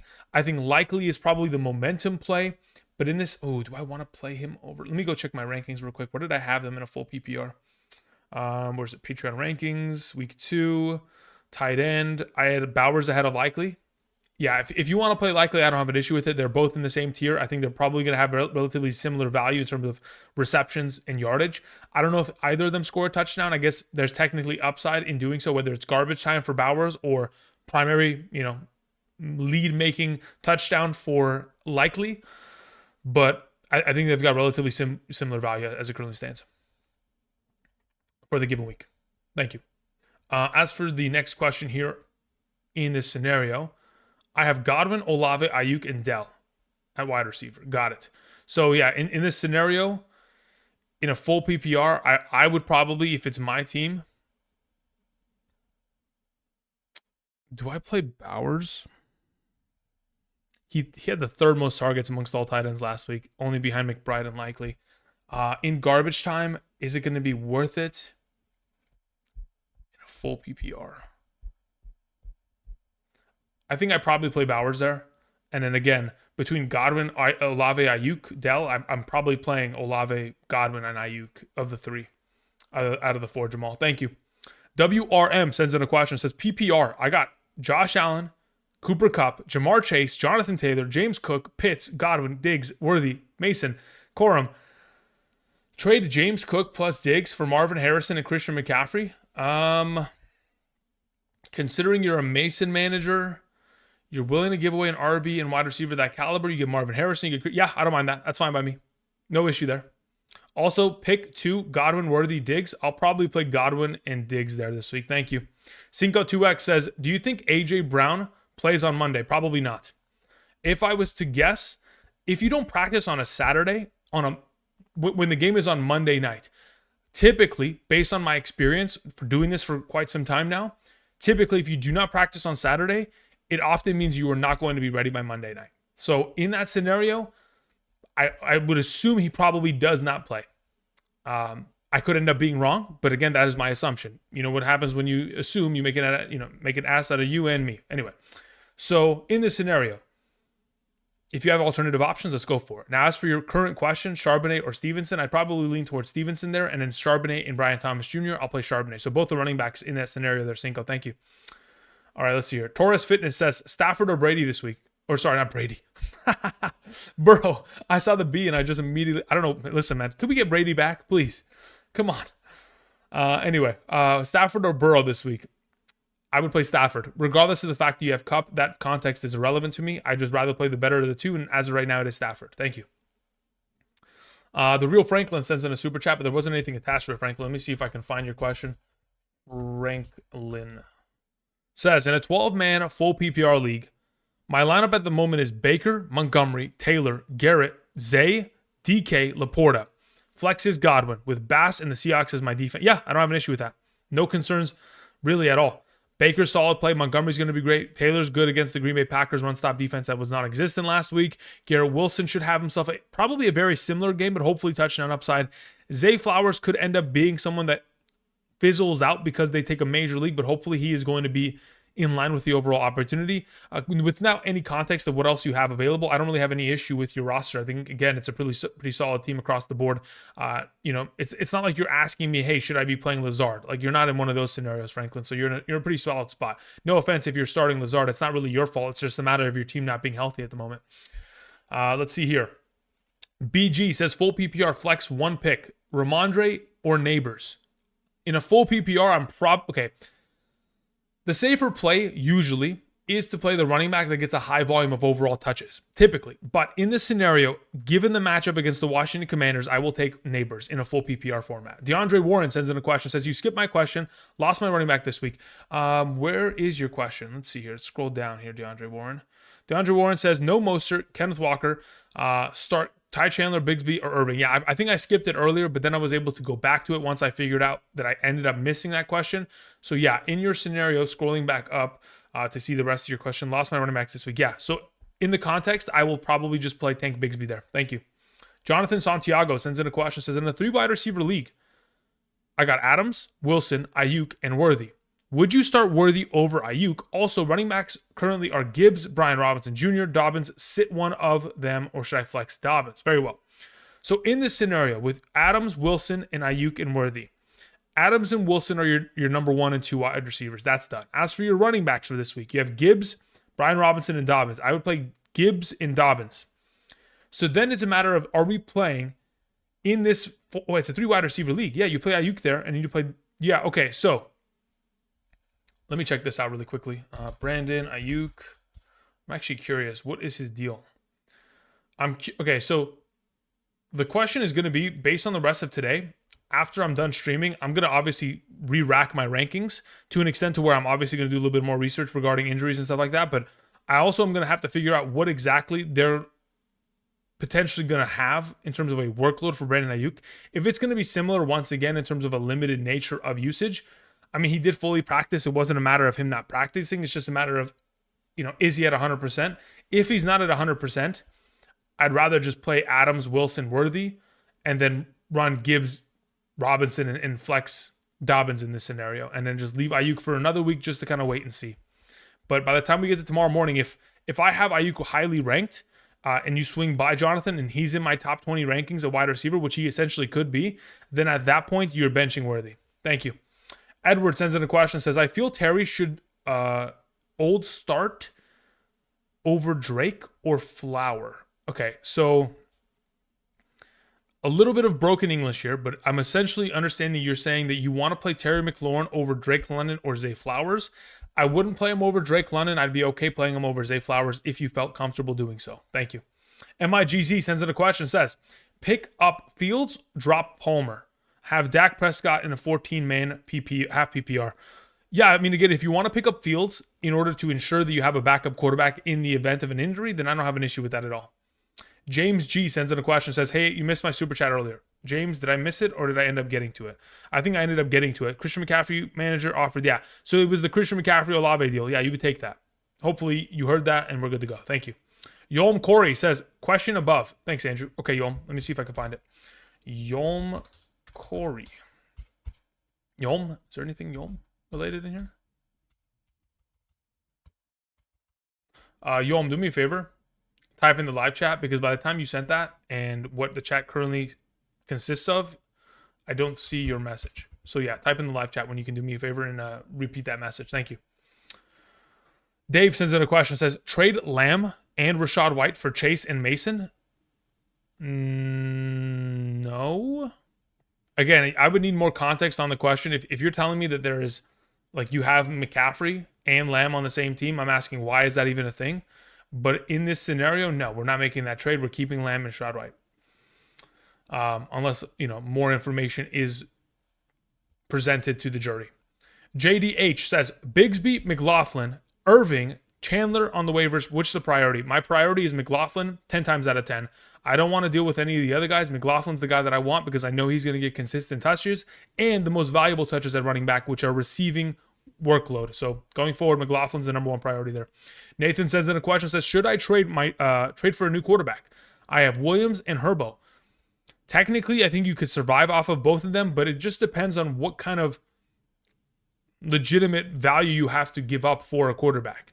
Like, you could try to go and trade for a team that has like Purdy and Kyler and try to get Purdy off of his hands, but quite frankly, I don't think you need to. I think Herbert could sustain value, but if he's not going to be able to, essentially, it would be doing you a disservice throwing out Caleb Williams every week out there and even Herbie because of the run-first approach. So for right now, again, if there's a team out there with multiple stacked quarterbacks, I don't mind the potential pivot, and it's just really purely going to depend on what it's going to cost you. Emily Doyle sends in a question. Let me see if I can. There wasn't anything attached to the first one. Was there another one sent in potentially to compensate for that? There was. Okay. Emily sends in a question. Says, okay, should I put Ayuk for AJ in a half PPR? Should you play Ayuk over AJ Brown for this week? Under the assumption that AJ Brown is going to be relatively risky and there's a potential he does not play, probably playing Ayuk is, it's probably the safer go about. I mean, look, let me see here. AJ Brown. You know what? Let me go to Twitter because I want to go see some of the beat writers that I follow for the Eagles and see if anything essentially has come out about that. Okay, let's go to AJ Brown. Let's see here. If I go to there. Okay, so if I go to notification, okay, go here. Let me just look this up. So Eagles injury report. AJ Brown hamstring, questionable to play on Monday night. So did he in fact have a actual practice today, or is it just cooked? Because when I go to the actual Eagles injury report, as of right now, Emily, you're playing, Ayuk. That is most likely going to be the deal.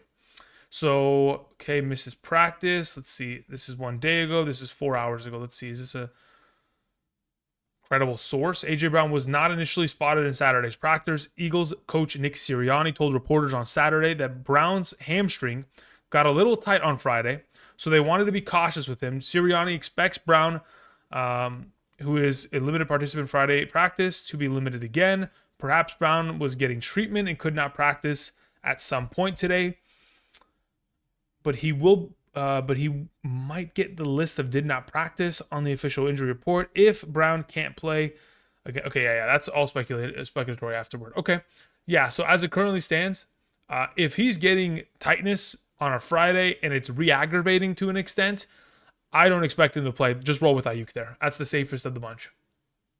The fact you have another alternative option that is as valuable, like if you told me, hey, I have AJ Brown or I can wait and play Deontay Johnson, I'm like, yo, let's just play AJ Brown and then play, Jahan Dotson in the risky potential of the pivot. But in this scenario, just play Ayuk. You're fine there.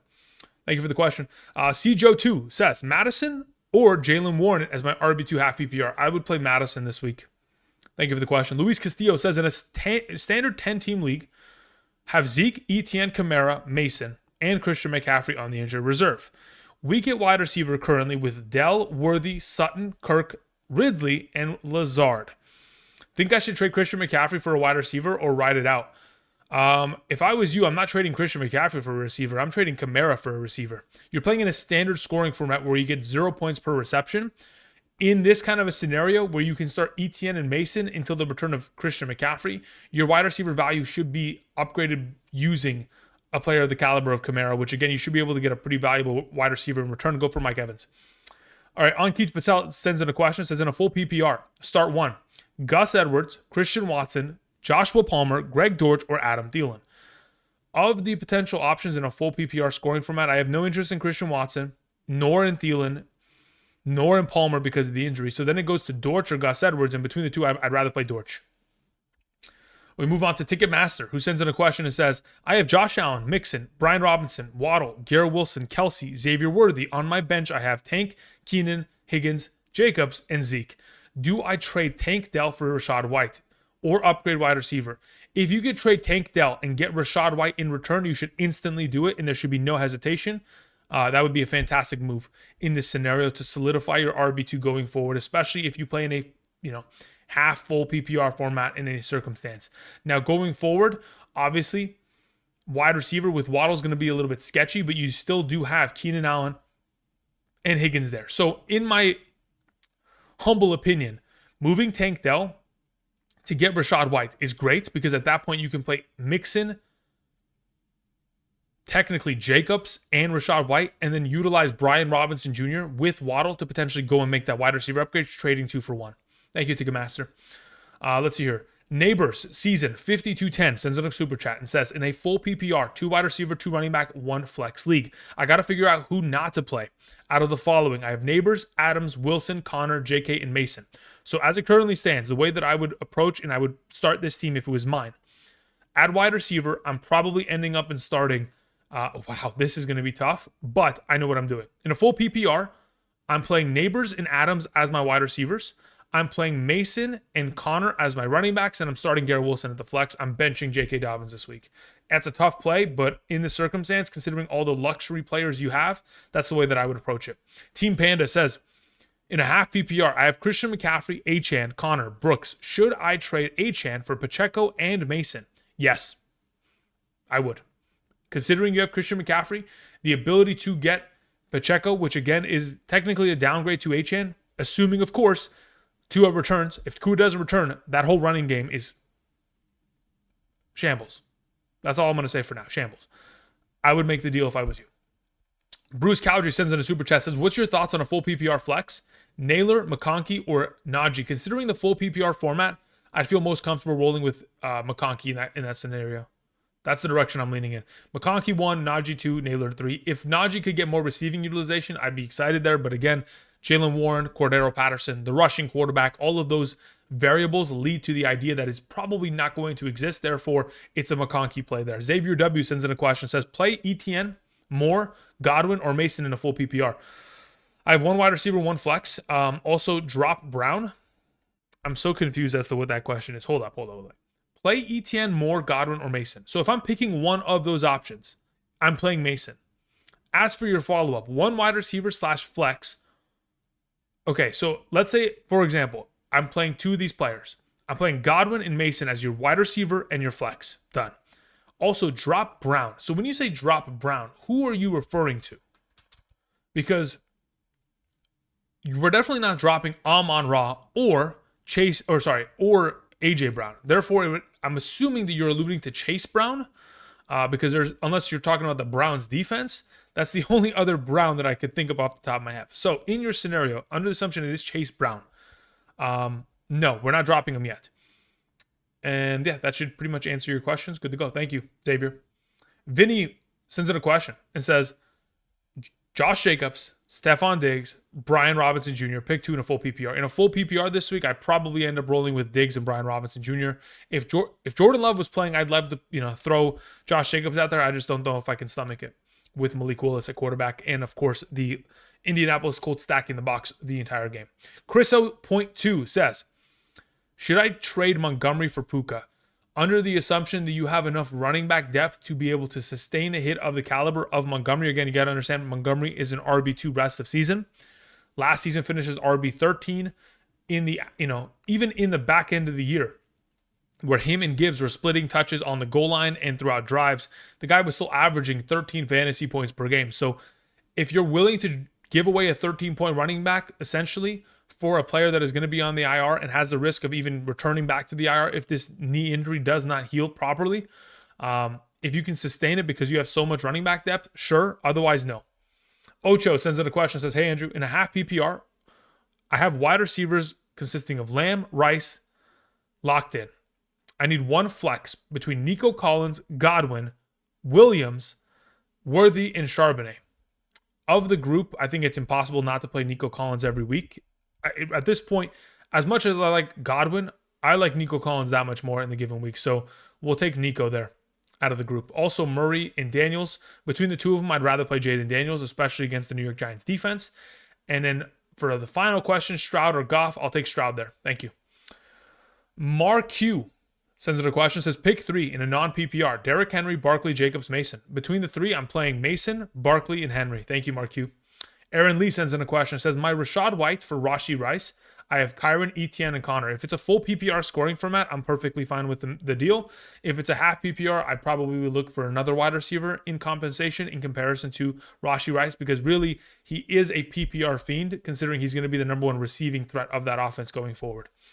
As for VChat question. VChat says, Kirk, Ridley, Dortch, start 1. If I'm starting one of those 3, I'm starting Christian Kirk this week. As for your next question, Pat Freiermuth or Parkinson, if I'm not mistaken, let me check where my rankings have them set. Freiermuth sits there, and Colby Parkinson is ahead of him this week. So Parkinson would be the default play in this scenario. Thank you, VChat. Nathan Paul sends in a question. Let's go ahead and find Nathan Paul's question. If we can, Control F, Nathan Paul says, okay, Zach Moss or Ezekiel Elliott this week. Let me see how I have them ranked. Nathan Paul, if you can do me a favor in the live chat, let me know what your scoring format is. That'd be greatly appreciated. Thank you. Okay.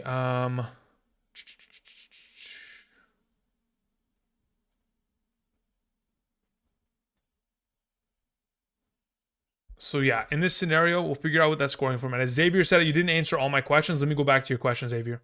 So in your scenario, again, Mason and Godwin are played. Let's see what the rest of this. Have Kupp, Kincaid, AR, JT, Lazard, Khalil, Devin. Who should I trade? I'm confused. Okay, Kupp, Kincaid, AR, Jonathan Taylor. Don't move. So you only have 3 tradable options, which are Lazard, Khalil, Devin, Singletary, I guess. But ultimately, in this scenario, going forward, your biggest trade piece is most likely DJ Moore once he comes off of a big week here. Xavier, that's the way that I would see it as it currently stands.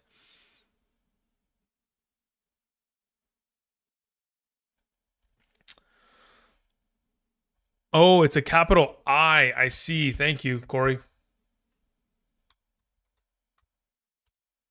Got it. Okay, I see Corey's question. Corey says, 14-team half PPR. Should I start this week? Okay, who should I start this week? 2 running backs, 2 wide receivers, and a flex. Options at running back are Barkley, Kyron, Mixon, Mason, Moss.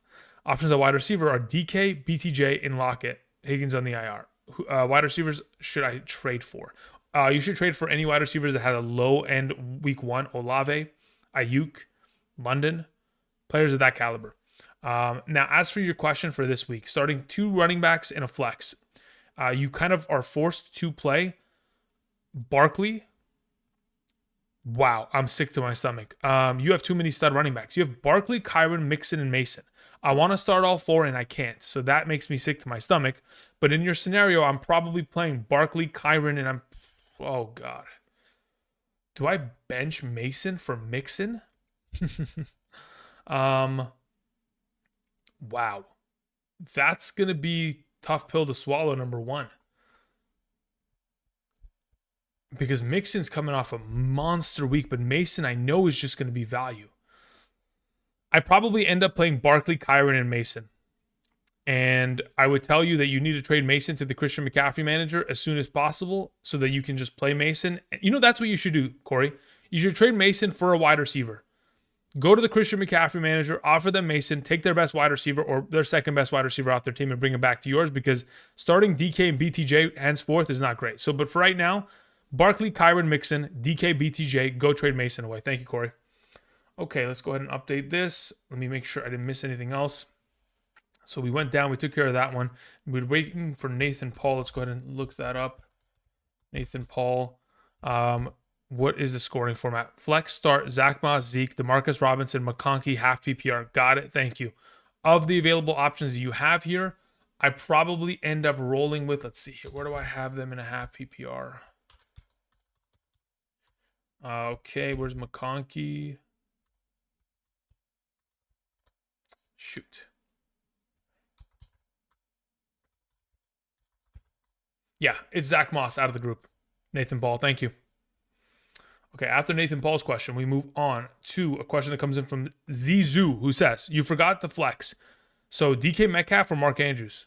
Did I forget the flex? Apologies, my bad. Between the two of them in a full PPR, I would probably end up playing DK Metcalf there. Thank you. Michael sends in a question. Says, start one. Lazard, Romeo Dobbs, Cooks, McCaffrey, as in Luke McCaffrey, Wandale Robinson, or Polk. In a full PPR scoring format, I'd play Wandale Robinson, and then I would play Cooks second. Thank you. Anonymous sends in a question. Says, 1 over AJ, Javonte Williams, Dobbs, Downs, Polk, or Mooney on Monday night. I would rather wait and play Mooney on Monday night. Worst case scenario. Thank you. Carlos Sanchez sends in a question. Says, any updates that you can suggest in a 12-team half PPR league? I have Mahomes, London, Rice, Barkley, Gibbs, Likely, Connor. My bench consists of Benson, Reed, Spears, Chandler, Shakir, and Njoku. So as it currently stands, you don't need a tight end upgrade. You don't need a quarterback upgrade. Wide receivers are pretty stable. Running backs are your stud pieces in the form of Barkley, Gibbs, and Connor. The only thing I could potentially suggest in terms of a potential upgrade is if, in fact, Drake London really doesn't appear to be anything this season, you would then kind of swap in Reed. But essentially, there's not really anything you need to do in terms of moves. Like, you have Connor's backup, you're good to go. You have the tight ends you need applicable. I don't think that there's some teams really just are built in a way to where you don't need to move. You've got great pieces across the board, and I really don't suggest you make any moves at the moment because you're not really in an injury risk of any sort. Thank you. Mason Rounds says, in a PPR, Hall, Henry, Monty, Mason, Charbonnet, Debo, Chase, Adams, DK, Shakir, Taysom, Ferguson. I got offered Diggs, Connor, Likely for Adams, Monty, Shakir. Diggs, Connor, Likely from Adams, Monty. Okay, Shakir is relevant to me at this point. So if someone's offering you Likely because you have a tight end issue with Taysom and Ferguson, I don't mind that upgrade. As for Connor, Montgomery, relatively close in terms of value, but Montgomery has the edge. And then Diggs and Adams has the edge. So you're basically taking 2 consecutive downgrades at running back and wide receiver, essentially in order to improve your tight end position, which at the point of Ferguson/Taysom, considering Ferguson was not placed on the injured reserve, leads me to believe that he could very easily be available not by next week, but the week after, to where I'm comfortable sitting on what you have and not making this trade. Thank you for your question. As for your follow-up question, also got offered ETN for Adams. In your scenario, considering you have Hall, Henry, Montgomery, Mason, I don't think trading away a wide receiver for a running back is essentially needed in this scenario. I think you're pretty comfortable keeping what you have. If you want ETN, you can have him, but then you'd have to then flip Mason and try to go get a wide receiver, essentially. Thank you. Derek Doug says, Burrow or Dak this week? I prefer Dak this week. Thank you for your question. Okay. I think we've almost caught up. Jorge Perez sends in a question. I think I've almost caught up. Again, for those of you who are joining us today, hope you guys are doing well. Again, I'm just trying to answer as many questions as I possibly can in order to, of course, get everyone prepared for next week. Jorge Perez, or next week, tomorrow. Jorge says, hey, Andrew, in a full PPR, 3 wide receivers, I have Devontae Smith, Joshua Palmer, Dell, Mooney, Adunze, Shaheed, or should I drop one in order to pick up Leggett, Dortch, Cooks, Wandale Robinson, DeMarcus Robinson? Thanks. So in your scenario here, I think rest of season value, if I was in your position, I would drop Shaheed and I would pick up Brandon Cooks. I would drop Palmer. I would pick up Wandale Robinson in a full PPR. That's what I would do. That's the only thing I would essentially suggest. Then going into this week based on starters, I'd play Dell, I'd play Cooks, and I'd play Wandale Robinson. And I'd be happy to... Oh, actually, no, you have Devontae Smith. So I'd play Dell, Devontae, and Wandale Robinson this week. Thank you, Jorge. Okay. Jorge's next question is starters at quarterback. Hurts, RB, or Kamara. Yeah, you're good to go. But that's my only primary suggestion in that scenario. Thank you. Okay, we move on to a question from Jackie, who says, A.J. Brown and Reed, both questionable. Zeke or Cooks at the flex, question mark? Am I willing? If you don't have the potential to, let's say, for example, you already have someone on your IR spot. You don't have another one. So if A.J. Brown goes to the out designation, you don't have the ability to pick up somebody else on Monday night, then you'd kind of be forced to play someone on Sunday in the form of most likely Brandon Cooks in a full PPR. But that's under the assumption you don't have the pivoting option available on the waivers and you don't have the ability to swap A.J. Brown to the IR in case of him being out in order to have the free pickup. Eric L sends in a question, says half PPR. Kenneth Walker is doubtful. He's not going to play. Deciding between Tank, Javonte, and Bucky is my RB2. So when you say Tank as your RB2, who are Tank Bigsby? Yeah, if it's between those three, I'm playing Javonte Williams because I know he's starting. Thank you. Okay, I think we've caught up. Again, for those of you who are joining us today, hope you guys are doing well. Welcome. Again, I'll be answering questions for the next 40 minutes or so until about 3 p.m. Pacific Standard Time, in which after that I will be going. I got people, I got people to see, places to be on this wonderful Saturday. But I'll be back tomorrow morning, starting at 7 a.m. Pacific Standard Time to 10 a.m. So 3 hours prior to kickoff, I'll be answering questions. I'll have up-to-date rankings surrounding me. But for those of you who, again, are going to be out tonight, don't want to wake up early and want my rankings so that you don't have to go ahead and check in on tomorrow morning's overall live stream, you can get my rankings every single Sunday morning for the remainder of the season, either via Underdog Fantasy, signing up using code Andrew, making that first-time deposit minimum of $10. Again, all you have to do is be eligible based on this map. You make that overall first-time deposit today prior to tomorrow's overall day starting, and you'll get those rankings every single Sunday for the remainder of the season. So if you're interested, take advantage of that. Otherwise, if you've used the code before via Underdog Fantasy, made a first-time deposit in the past, whether it's for me or somebody else, you can also check out Patreon and get the rankings there if you are looking you're looking to do so. Outside of that, you can always join us tomorrow morning and have your questions answered via proxy or via super chat, all that kind of jazz. Outside of that, thinking off the top of my head, I think that pretty much essentially covers that.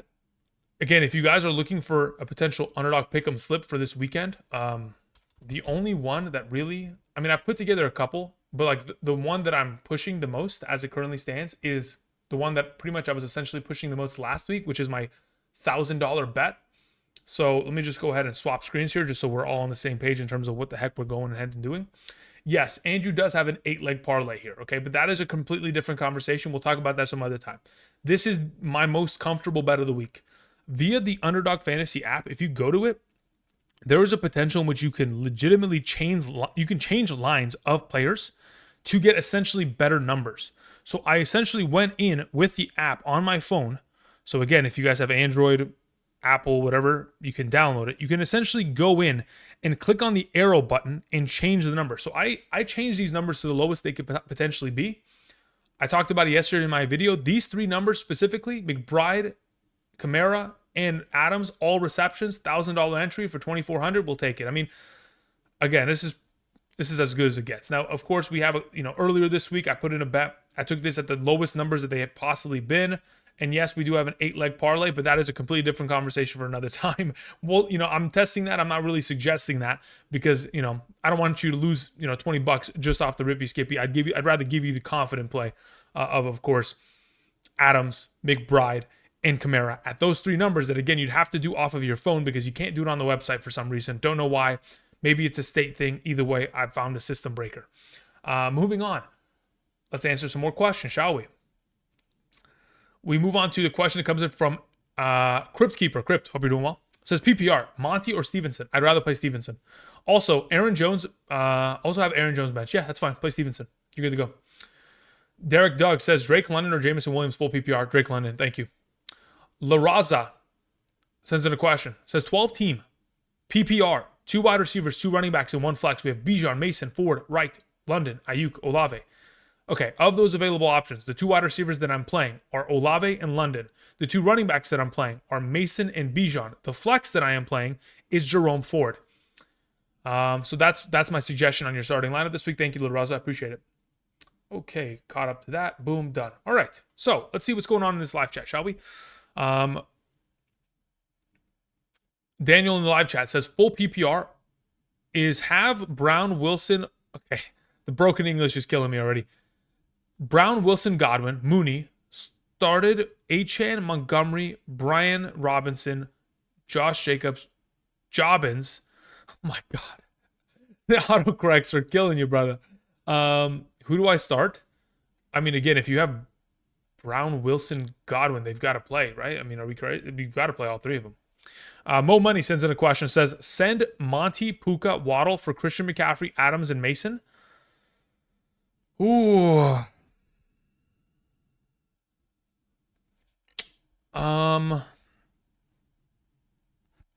That's not an easy question. that has a lot of implied potential risk involved to where, sheesh Louise, man. Mo money, this is gonna kill me. In a bubble. Okay. So here's the thing. There are so many variables within this question of, is Puka going to come back healthy? Is Tua going to come back healthy? Is Christian McCaffrey going to come back healthy? So many questions and variables that I have no answer to because, quite frankly, I can't tell the future. I can hope for, potential positive events. And if I was to assume pure positive events all the way across in the idea of Puka comes back healthy 100%, he's the number one wide receiver of the Rams. Tua comes back and allows, Waddle to be a top 15 wide receiver rest of the season. Christian McCaffrey comes back and he's a stud. If all those three things happen positively, I'd rather have the Puka Nacua side, legitimately. But if we don't believe that that's going to be the case, and we are worried about Puka, we're worried about Waddle, then the other side is probably safer.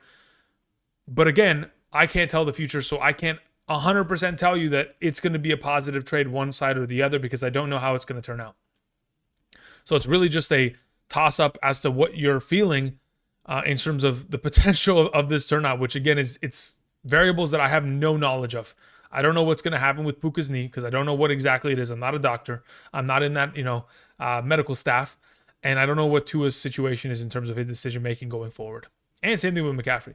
Carlos Douglas Jr. sends in a question. Says full PPR. I hit by Christian McCaffrey and Puka Nacua injuries. Need one out of Gus Edwards, Chuba Hubbard, Bucky Irving. And for the flex, Deontay Johnson or Jacoby Myers. Very interesting question. Between Jacoby Myers and Deontay Johnson, I think I'm going to play Jacoby Myers this week. As for Gus Edwards and Chuba Hubbard and Bucky Irving, I don't want to play Bucky Irving. It's between Gus Edwards and Chuba Hubbard. And between the two of them, essentially, I would assume that the Chuba Hubbard situation will be far more improved in comparison to what it was last week. So I'll play Chuba and I'll play Jacoby there. Thank you. Let me scroll back up. Says Matt in the chat says, hey, Andrew, would you trade Jordan Mason and Worthy for Kamara? I would be getting Kamara.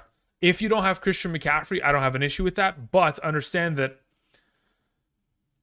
if you're going to trade away Worthy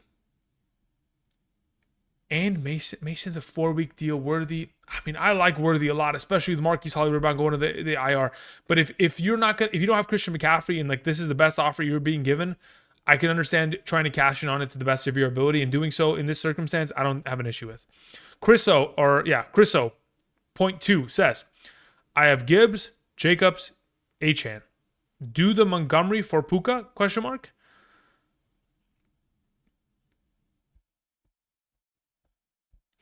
So with the context of the fact that you have depth at running back, are we still more willing? Oh, God, I hate this, guys. I really do. It sucks. This is the worst time of the year because injuries are just so unfucking predictable. In this scenario, if you are okay with the risk, Chriso, and you are okay with the implied potential that Puka is never the same for the remainder of the season. So you know how last year how Cooper Kupp came back and wasn't fully healthy ever and was like averaging still 12 points per game and was still decent, but he wasn't what he is right now. If you're okay with Puka Nacua returning and not being the full version of himself, and you're okay that he's going to be like a wide receiver 2, wide receiver 3 going forward once he returns, and you can afford that because again you do have running back depth, then sure, let's go for it. But if you can't stomach the idea that you're not going to get the full 100% Puka, you're not going to get a guy that's going to be scoring 16 points per week. Let's just put that into perspective. You're going to get a guy that's going to be far less because this injury will hinder him for the remainder of the season. So if you can understand and stomach that, then let's go for it. Let's make the move. Otherwise, don't.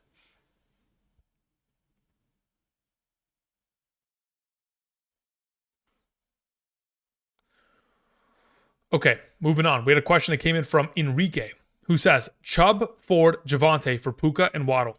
Chubb, Ford, yeah, let's make the deal. Let's do it. Again, those 3 running backs, I would assume, are just additional pieces to your team that you don't need. So the fact that let's do it. That one I'm okay with. Just off of principle, I'll take that. Shelby in the chat says Jaden Daniels or Dak Prescott. As it currently stands, I'd still play Jaden Daniels. Tano Martin in the chat says, hi Andrew, in a full PPR, flex Mason or Ayuk. Yeah, let's play Mason there 1000%. As for replace Caleb Williams with Geno, yes. Oh, as in full replacement? I don't know if I'm fully replacing him. If it's a 2 quarterback league, then sure. But if it's a 1 QB league, you might want to still hold on to him because, again, he still has potential. But if you're just already out on it in 1 week and you're just done with it, then you can technically. Let's see here. Jamar Anderson says, 12-man full PPR. Should I trade Baker and James Conner for Gibbs? Yes, immediately, without a doubt. I've heard all the context I needed to hear. Trade Baker, change James Conner, give me Jahmyr Gibbs rest of the season. Thank you. That is beautiful. I wish I played in leagues like that I can get away with that kind of stuff. Juice says, Andrew, no way you dropped an F-bomb? Listen, brother, if you ask me a question of a caliber where my brain starts to overfunction to a point to where the F-bombs start to slip out, it happens. It's nothing rare. Actually, I would say technically in the history of this channel, it is relatively rare, but more often than not as of late have I been letting them rip. Because the more I live stream, the more you will begin to see, the frustration of some of these questions really being difficult ones to answer because, quite frankly, it's like it's tough to tell the future, guys. And I don't want to lead you astray in the wrong direction, but I legitimately, some of these questions I just can't answer accurately because I don't know how health is going to work for some of these players. So the fuck this, fuck that is going to come out every now and then. But it's life. What's the F-bomb? It's just a word. It doesn't mean nothing crazy. What do words mean? Nothing. David Luna says, 1 point per reception. We have Daniels. We have we have Daniels, JT, Kyron, Cup, Waddle, Tank, Jordan Mason. Look to trade Waddle, ? Or keep my team as is and start Tank Dell over Waddle and flex Mason. So in your scenario, if I was the manager of your team, David Luna, considering you don't have Christian McCaffrey, I am looking to trade Jordan Mason as soon as possible, potentially to the Christian McCaffrey manager. And I'd also be even willing to send him Waddle in exchange for a running back wide receiver tandem in which you potentially you could get away with. But if you are not able to do so, getting rid of Waddle, again, until we get more information regarding Tua, is potentially dangerous. So unless you're going to get relatively good compensation in return, which I don't think you will because everyone is still afraid of the scenario and people are potentially more, I think they're probably more negative around the scenario because they think Tua should do this or that, whatever the heck their suggestion is, whatever. As of right now, I'd probably keep your team as is unless you're moving Mason. Thank you. All right, so let's see here. Let's scroll. Let's refresh that. Make sure I didn't miss any super chats that were sent in. Okay, we're moving on.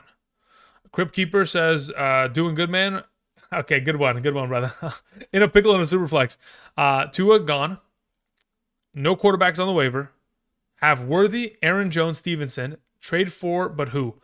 In a super flex format, if you're going to trade for a second quarterback in order to replace Tua Tagovailoa, I'm probably leaning towards, considering the compensation that you can give forth with Worthy, Aaron Jones, and Stevenson, like I'm still trying to get a solid quarterback to the extent to where, like I'd go after Trevor Lawrence. He didn't have a great week 1, but I think he'll be fine rest of season. That's who I'm probably going after in your scenario because of the super flex format. It has an elevated value at quarterback.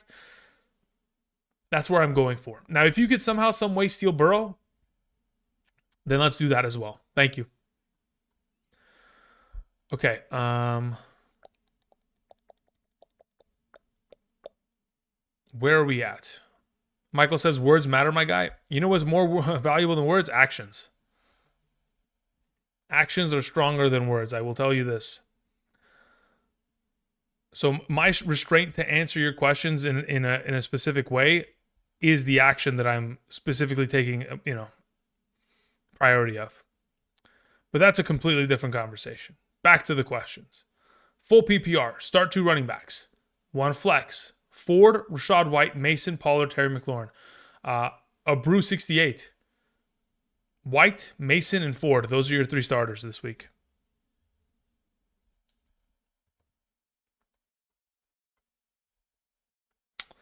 Crunchy or smooth peanut butter? Probably just smooth. You guys are crazy. Half PPR, Walker or Rice rest of season. Kenneth Walker or Rashee Rice. Assuming they're both fully healthy. In a half PPR scoring format, I'd probably rather have Kenneth Walker. Dobbins or Montgomery? I'm okay playing Dobbins there. I don't have an issue with it, but Montgomery is technically the safer of the two because we've seen him do it on a consistent basis more often. Jalen Warren or Tyjae Spears, says Ryan. I'd rather play Tyjae Spears. Yo, Andrew, with A.J. Brown out, Devontae Smith, Rashee Rice, or Nico Collins in a full PPR, you can only play one of those three in a full PPR. If A.J. Brown is theoretically out, it would be Devontae Smith. If he is not out, it would be Rashee Rice this week. Half PPR bench, David Montgomery, Devontae Smith, Jordan Mason. I'm benching David Montgomery. I'm starting Mason and Smith over him. If I had to pick one of the three, Jake, I'm only playing Jordan Mason there. Isaiah Sanders in the chat says, would you trade Kupp and Aaron Jones for Nico Collins, David Montgomery, and Christian McCaffrey in a full PPR? Kupp and Aaron Jones for Nico, David Montgomery. Assuming you have Jordan Mason already, I'd consider it. I'd consider it to an extent to where, yes, I would take the deal if you had Mason. Andrew Solis sends in a question, says, my team is Anthony Richardson, Jacobs, Achane, Mason, Ford, Chase, along with Devontae Adams, Jamar Chase, Rice, Lazard, McLaurin, DJ Moore. What moves can I make? Okay, so as it currently stands, right, Anthony Richardson is not going to move. Jacobs and Achane will stay. Ford is pretty much your RB3. Mason is your flexible option for the next 4 weeks unless you potentially trade him, which is, again, what I'm going to suggest right off the rip. You skip.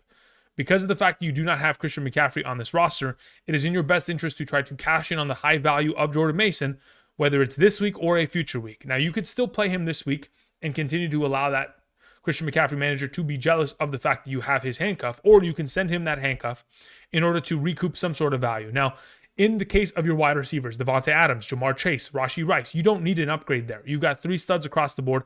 Additionally, considering the fact that you are probably in a smaller league, your bench wide receivers are McLaurin and DJ Moore, so you're fine there. I don't know about your tight end, but as it currently stands, if you're looking to trade Mason away with a wide receiver like a McLaurin or DJ Moore in order to get something back in exchange to highly, cash in on Mason's value, it's probably in your best interest to do so as it stands, Andrew.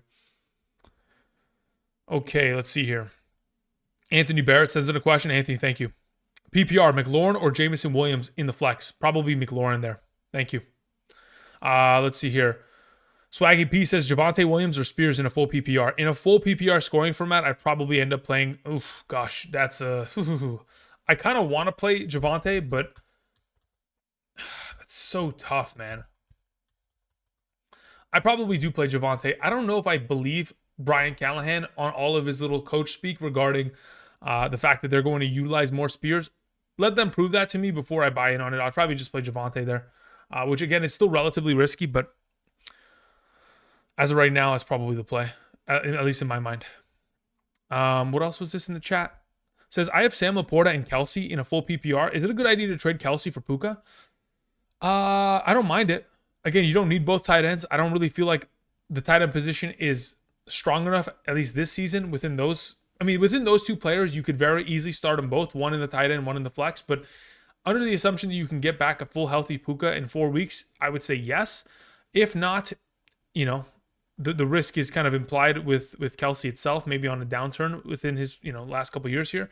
So I don't mind the trade as long as you understand the definite value swap and risk that is involved there. Jordan Mason or DJ Moore, guys. There are very few players that I'm going to play over Jordan Mason for the next 4 weeks. So what I'm basically saying as a blanket statement is Jordan Mason above 90% of all players at running back and wide receiver. So again, he is going to be top 10, maybe top 5 running back rest of the way. Probably going into this week, like looking at the remaining running backs that have yet to play in this circumstance, we're talking about Saquon, Bijan, Hall, Taylor, Kyron, right?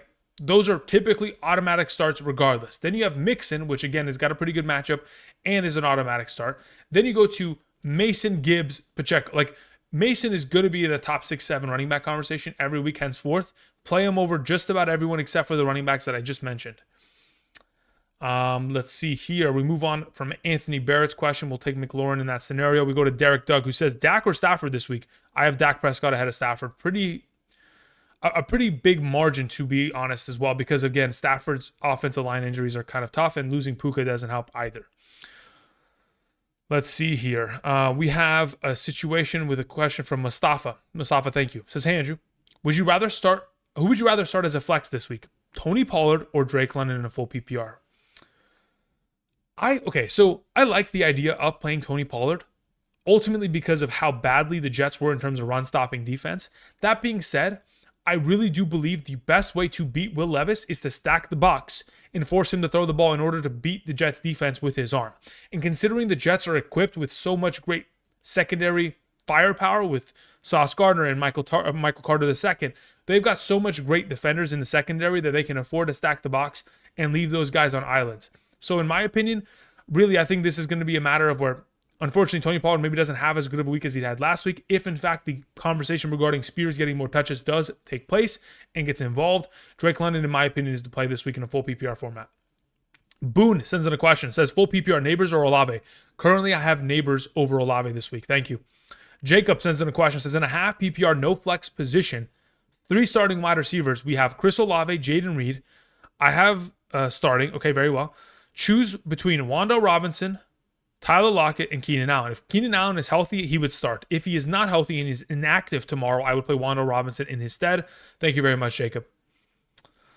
Let's see here. Moving on to a question from Jay Stack, who says, full PPR for flex, Ayuk, Neighbors, or Charbonnet. Between the 3, I'd feel most comfortable playing Neighbors, number 1. Charbonnet 2, Ayuk 3. Thank you. We move on to a question from Arthur W., who says, in a 10-team PPR, Burrow, Achane, Chase, Debo, Waddle, Pitts, Deontay Worthy, likely BTJ, Chase Brown, Javonte Brooks. Should I make any moves? Okay, hold up.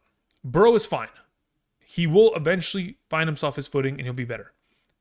Kyron and Achane do not move. Chase, Debo do not move. Waddle could be moved, but again, it could be a reactionary move rather than a one that could get you more value. I don't want you selling Waddle pennies on the dollar because then again, there's always a possibility that even if Tua doesn't return, there's always a chance out of nowhere, maybe they trade for Joe Flacco and they start firing up. Anyway, in this scenario, Worthy, likely BTJ. Worthy, I want to keep. So basically, the players that in your scenario, Arthur, you're potentially looking to move, if both Pitts and likely have solid weeks here, you're going to move one of them. And you're going to go find a team that had David Njoku or Jake Ferguson or some sort of, irrelevant tight end or somebody, invested late in tight end and they've been starting Dalton Schultz for the last 2 weeks. You're going to find them. You're going to move one of those 2 tight ends to their team, maybe along with Waddle or along with Worthy in order to try to cash in on an upgrade at a wide receiver. And I think that's probably your best move. You could try it now. You could try it later, but it's up to you on as to whether or not you try to pursue a trade of that kind of capacity. Let's see here. Not Lucid says, hey, Andrew, how do you feel about Jonathan Brooks? Again, like I was mentioning earlier, I do believe that the Carolina Panthers will improve as the season progresses. If they don't, again, I think that the Carolina Panthers organization is going to crumble and they're going to force this guy to sell the team. So if, in fact, we get the return of Jonathan Brooks by at least week 5, let me look at the Panthers' schedule here. I'm actually curious when their bye week is. Panthers' schedule. So as it currently stands, the Panthers' upcoming schedule for the 2024 season has a week 11 bye. So again, once we get the return of Jonathan Brooks back in week 5, week 6. By the time we get to week 7, he'll probably be the starter. And from week 7 and beyond, looking at his upcoming schedule, Washington, Denver, New Orleans, New York Giants, into a bye week, pretty solid. But then henceforth after that, unfortunately, the Carolina Panthers have some of the more difficult matchups of all time. They take on literally consecutive playoff teams in Kansas City, Tampa Bay, Philadelphia, and Dallas going into the NFL fantasy playoffs. So in that scenario, he will have value for midway through the season based on his strength of schedule if he can be a solid receiving back in the same form in which Dave Canales utilized the likes of Rachaad White last season, then he could be even more valuable for the sake of that overall purpose. Otherwise, the fact that they're playing terribly now it pretty much guarantees once he returns, he will be the full-time starter by at least week 7. Bed Bosch says, Ridley, JSN, or Zeke in the flex half PPR. Between those 3 options, I'm legitimately going to play Zeke. Thank you. Wando Robinson or Amari Cooper? Dragon Fist. I'd play Amari Cooper there. Moises says, full PPR, McConkey or Dortch? I'd play McConkey there. Jared Gold says Schultz or Pat Freiermuth. I'd play Pat Freiermuth. I don't think Schultz practiced a single time this week. I think he's not going to play. Also, Hubbard or Javonte Williams. As it currently stands, I'd probably roll with Hubbard there. Start Charbonnet or Montgomery in a full PPR. In a full PPR, I'll take Charbonnet. If Marvin Harrison has a good week, should I trade him away? No, you should. If he has a good week, expect that to continue at a relatively quick pace. If he has a bad week, for those of us who don't have Marvin Harrison, we're trading for him. Mayback Zero says, big decision, chat. Got offered Zay, James Cook, and Tyjae for Neighbors and Christian McCaffrey. He will end up with Brees and Christian McCaffrey, but bad wide receivers. I mean, if you don't have Mason, you can try to cash in on this, but there's not enough context for me to even begin to answer that. Kirk or JMO in a full PPR, I'd like for Christian Kirk to be a stud, but I think it's probably just a JMO play in the given week. Very conflicted here. Full PPR, need an RB2. Josh Jacobs, Brian Robinson, or Najee Harris. I'd probably play Brian Robinson against the Giants. That's the way that I would approach it. Thank you. Okay, let's see. Let me refresh this. Make sure I didn't miss anything in terms of those questions. Boom, boom, boom. Not lucid. We took care of that one. We took care of that one. Beautiful. Okay, awesome. Again, for those of you who are joining us this afternoon, welcome. Hope you guys are doing well. Thank you for, of course, first and foremost, joining us. If you guys haven't yet already, do me a favor and click the like button down below. Again, I'll be back tomorrow morning starting at 7 a.m. Pacific Standard Time up until 10 a.m. Pacific Standard Time prior to the initial kickoffs tomorrow morning. I will have more information regarding some of the players, some of the potential injuries, specifically AJ Brown, Brandon Ayuk. Those players, I'll have a little bit more context for evolving in order to kind of get them a more stable rank. So should be good to go. Somebody asked Burrow or Mayfield this week. Be kind. I would play Mayfield. Jaden Reed or Singletary in a PPR. Considering Malik Willis is starting quarterback and Jaden Reed is also questionable, I'd probably roll with Singletary in that scenario. That's probably where I would go. Bocce says, I need to trade help. Should I trade Lamar, Christian McCaffrey, and Devontae Smith for Kyron, AJ Brown, and Mayfield? I could. Man, you have Mason, then I'm not trading McCaffrey. I'd keep it as such. Keep your roster as is. Yeah, I'd keep it as is. Pollard or DK in a full PPR? At that point, I'd probably play Pollard. I don't know if I can trust DK at that point. Need to start one: Ayuk, Olave, or Jerome Ford, and Brian Robinson Jr. I'm a bit conflicted. I'm a Saints fan. Look, if you're playing in a full PPR and you have Olave available, Spaghetti, you should play Olave. If it's a full PPR, I think that's like the generalized kind of insta play. If you're playing in a half PPR, you just roll with Jerome Ford in that scenario. Corey says, the Christian McCaffrey owner in my league had Kupp, Dell, and Ridley. Who do I target with Mason? I was going to say Kupp, but quite frankly, he's not going to give you Kupp. But I don't want Dell and I don't want Ridley. So it's Kupp, and maybe you give Mason and a wide receiver in order to confirm it. Let's see here. Cooks or Cooper? This week, I'd like to play Amari Cooper, Donald Smith. Thank you for the question. Ervin says, pick one in a PPR, Jacobs, Stevenson, or Sharps. Probably going to play Stevenson out of the three in a full PPR. Kyle says, Underdog picks. Yeah, I mentioned it earlier, and I'll once again show it off if I can. Live, pick them. These are the plays that I want to run. Again, I showed it in this video yesterday, but again, the specific plays that I want to run this weekend are these. This is my $1,000 entry of the week. Last week it hit. Fantastic. We love to see it. So we're trying to run it back again. In this scenario, Trey McBride over 4.5 receptions. Kamara over 3.5 receptions. Devontae Smith over 4.5 receptions. I mentioned it in the video yesterday at the end of the Hidden Gems segment. If you travel to that video and scroll or go to the description and go to the timestamps and travel over, I have objectively incredible reasons as to why I believe all three of these numbers are going to hit. But these numbers, excuse me. Sorry, I wasn't moving the mouse on the right monitor. But also, quite frankly, really the only reason I was able to get this line in general is because of using the phone. Because if I go to the pick'ems right now and I look at Kamara, right? His number's at 4.5. You literally have to go and download the app in order to get a better number. Because when I click on the reception number, right, it doesn't let me adjust it. But on my phone, it will let me adjust it, which is incredible. I didn't even know this thing existed, but take advantage of it because you can legitimately move numbers around. Like, let me actually show you. Let me pull out my phone and see if I could actually. Yeah. Here it is. I have it. Okay.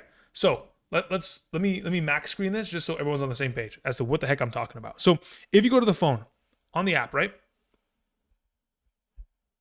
App. Is it okay? Yeah. You see this? You see this little, you see when it lets you change the number. So instead of 87.5, I can move it down to 74.5, which makes it an easier overall potential play, and you can cash in. So I did that. I went from 4.5 receptions and I moved it down to 3.5. The crazy thing is, they've taken away the 3.5 receptions. They took it away. And you cashed in on it, and they're like, holy shit, there's too much money going in this direction. Take it off the fucking list. Anyway, there are other good plays out there. Hopefully y'all can go scoop them up. But I'll try to curate a couple for tomorrow's live stream in the morning, just so we're all on the same page.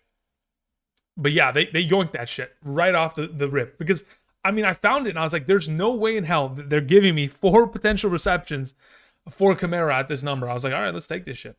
Anyway, moving on. Answer a couple more questions, and then we're going to bow out a little bit. We got 12 more minutes on the live stream, and then we're heading out. Continuing on with answering questions. We had a question that came from Jay876, who says, do I gamble and start A.J. Brown or put out Tank Dell in the flex in a standard PPR format? Okay, so, Jay, these are the questions that I have this is the checklist, okay? The checklist goes as follows. If you have an available bench spot to pick up the Jahan Dotson, Mooney, or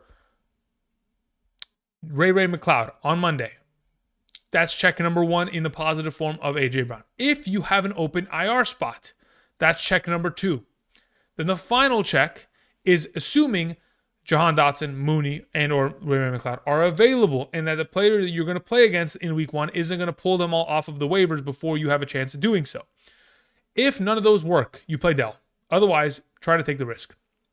Carlos sends in a question, says, Jordan Mason for Godwin. Is Josh Jacobs for Godwin fair? Hold up, wait. Jordan Mason for Godwin. If you don't have Christian McCaffrey, I'm okay with it because you're cashing in on a value that, again, will essentially disappear in the coming weeks with the return of Christian McCaffrey. Now, as for Josh Jacobs for Godwin, I'd rather have Josh Jacobs. So in this scenario, I'd rather just give away the Mason pick. Thank you. Stallions Production sends in a super chat. Thank you, Stallions. Says, Aaron Jones or Jerry Jeudy in the flex? Between the two of them, I think I just have to play Aaron Jones. Jerry Jeudy, yeah, he had a nice garbage time touchdown. So did Jerome Ford last week. It is a better matchup against Jacksonville. I just don't know if I can guarantee Jerry Jeudy's potential for production. I'd rather just play with a safe running back that I know is going to get a volume of touches that is safe enough to where value will essentially appear based on just the sheer volume of touches. Now, as for your secondary question, Jets defense or the Chargers, I have the Jets as my number 1 defense this week. MTD sends in a question, says, if you were to trade away one of these running backs, who would you trade and who would you keep? Aaron Jones, Ramondre Stevenson, J.K. Dobbins. If I'm going to trade away one of the running backs, it's probably J.K. Dobbins.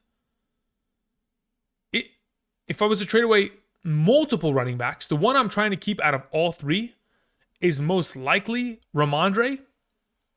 But yes, if I was to trade away one of the 3, I'm trading JK off of not this week, but next week. Let him play against the Carolina Panthers this week. He's going to torch. Once he torches, you sell him. Because at that point, you're going to be selling him at his almost highest potential for success. And you can keep 2 other running backs who have PPR value essentially within their overall positions. Christopher Franco sends in a question, should I trade Love for Mayfield? I also have Hurts. Don't need to. Again, the Eagles don't have a bye week for quite some time, if I'm not mistaken. So why do you need to trade away Jordan Love? Jordan Love honestly can give you more. Oh, they do have a bye week coming up. Aha, there we go. So considering the Eagles have a week 5 bye, if we're going to be in a scenario in which you're not going to have the availability of Jordan Love by week 5, which I doubt to be the case, they would have put him on the IR if he was not going to be available then. So really, I think Jordan Love will be available by week 5. You don't have to worry. You don't have to make the trade and essentially make another team in your league better. So I would keep it as is. But I could see the worry that you may have in that scenario. Thomas R says, we like Purdy this week. We don't love Purdy this week, but we like him this week, yeah. Moody over on 7.5 fantasy points should be free. I think 2 field goals, I think, is a relatively good one. Like 1.5 field goals, I feel a little bit safer on that, Xavier. But yeah, you're not wrong in terms of 7.5. Against Minnesota, 2 field goals, 2 PATs, I think that's relatively safe. if not 3 field goals altogether. Let's see here. Bulldog LLC says 4 quarterback league. Daniel Jones or Malik Willis? We'll take Daniel Jones there. London or Jamison Williams, says Elias. We'll take London there. Dobbins or McLaurin? I'll take Dobbins there. Do I start Demarcus Robinson or Keenan Allen? If Keenan Allen is active, you play him instead. Jerome Ford or Zach Charbonnet in a full PPR? I will play Jerome Ford most likely. But again, that's going to be the toss-up between this week. We'll figure that out by tomorrow's rankings. Trade Tyreek Hill for Amon-Ra? Yes. Phil sends in a question. Thank you, Phil. I greatly appreciate it. Phil says, if you were to put Dak and Ladd in a package to upgrade quarterback, who can I target? Otherwise, wide receivers I have are Godwin, Smith, London, Hopkins, Judy. So if you're going to try to upgrade quarterback from Dak Prescott to another quarterback with the addition of Ladd McConkey as a potential option, the quarterbacks that I'm looking at that I think have more value than Dak Prescott rest of season as it currently remains: Josh Allen, Jalen Hurts, Lamar Jackson, Anthony Richardson, CJ Stroud. I think Kyler Murray is very close in value to where it doesn't. Okay, so forget Kyler. Jaden Daniels, Patrick Mahomes. So there's 1, 2, 3, 4, 5, 6, 7 quarterbacks, maybe 8 if you count Kyler, that are better than Dak Prescott rest of season. Mainly because of Jordan Love's recent injury.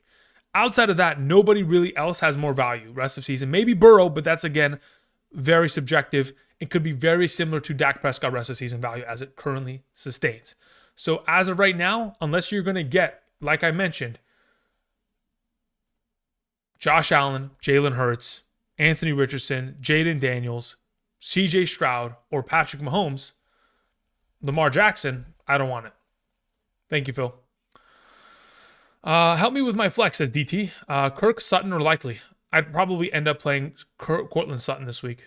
Dobbins or Aaron Jones? I'd probably play Dobbins this week. Not probably, I would. Najee or Moss? I'll play Najee there. Defenses for this week: Seahawks, Colts, Jaguars, or Texans. Between the bunch, it's probably the Seahawks number 1, Colts number 2, Texans number 3, Jaguars number 4, if I was putting it in order. Andrews or Likely this week? I'm okay and I'm comfortable with either of the two. I'd probably play Andrews, though. Rashee Rice or Rachaad White in a half PPR? Probably Rachaad White. If it was a full PPR, it'd be the other way around. If A.J. Brown is out, Demarcus Robinson or Jahan Dotson? I'd rather wait for the rip. Okay, let's say, for example, he's out by tomorrow morning. We know for sure he's not playing. You would play Demarcus Robinson. But considering we're probably not going to know that by tomorrow morning, and you won't know that until Monday, you probably hold on to A.J. Brown, try to play him, and if he doesn't, you roll to Jahan Dotson, essentially. Ernesto Hernandez sends in a question. Thank you, Ernesto. Ernesto's question is the following: Ingram or Jordan Atkins? Ingram, for sure, without a doubt. Christian Kirk or Alec Pierce? Christian Kirk. So yes, I'm playing both Jacksonville Jaguars in this scenario. Likely, Eckler, or Lazard in a half PPR? I'd probably roll with Likely in that scenario. Najee Harris or Josh Jacobs in a half PPR? Thank you. Considering the matchup, considering all things into this scenario, I'd probably end up playing Najee there, which just kind of makes me sick to my stomach, but that's just the scenario that we have with Malik Willis at quarterback. Pick 2, full PPR: Dobbins, Ford, Godwin, and Sharps. I'd probably end up playing Ford and Godwin. Okay, let's see here. I have Kyron, pick up Corum, or Dowdle. I think in terms of, like, if you think that Dowdle is going to be in your rotation, like maybe you have already 4 solidified running backs, and you're like, I don't really need a 5th. I'm willing to take the risk, but ultimately I want to ensure my investment of Kyron doesn't go awry with a potential injury. I think Corum's probably the safest of the bunch. That's, again, assuming you have enough depth to be able to sustain going forward. Colin Sharp says, I have 4 solid RBs, and I picked up Jordan Mason prior to the start of the season. How high should I set the value in terms of trading, looking for mainly wide receivers?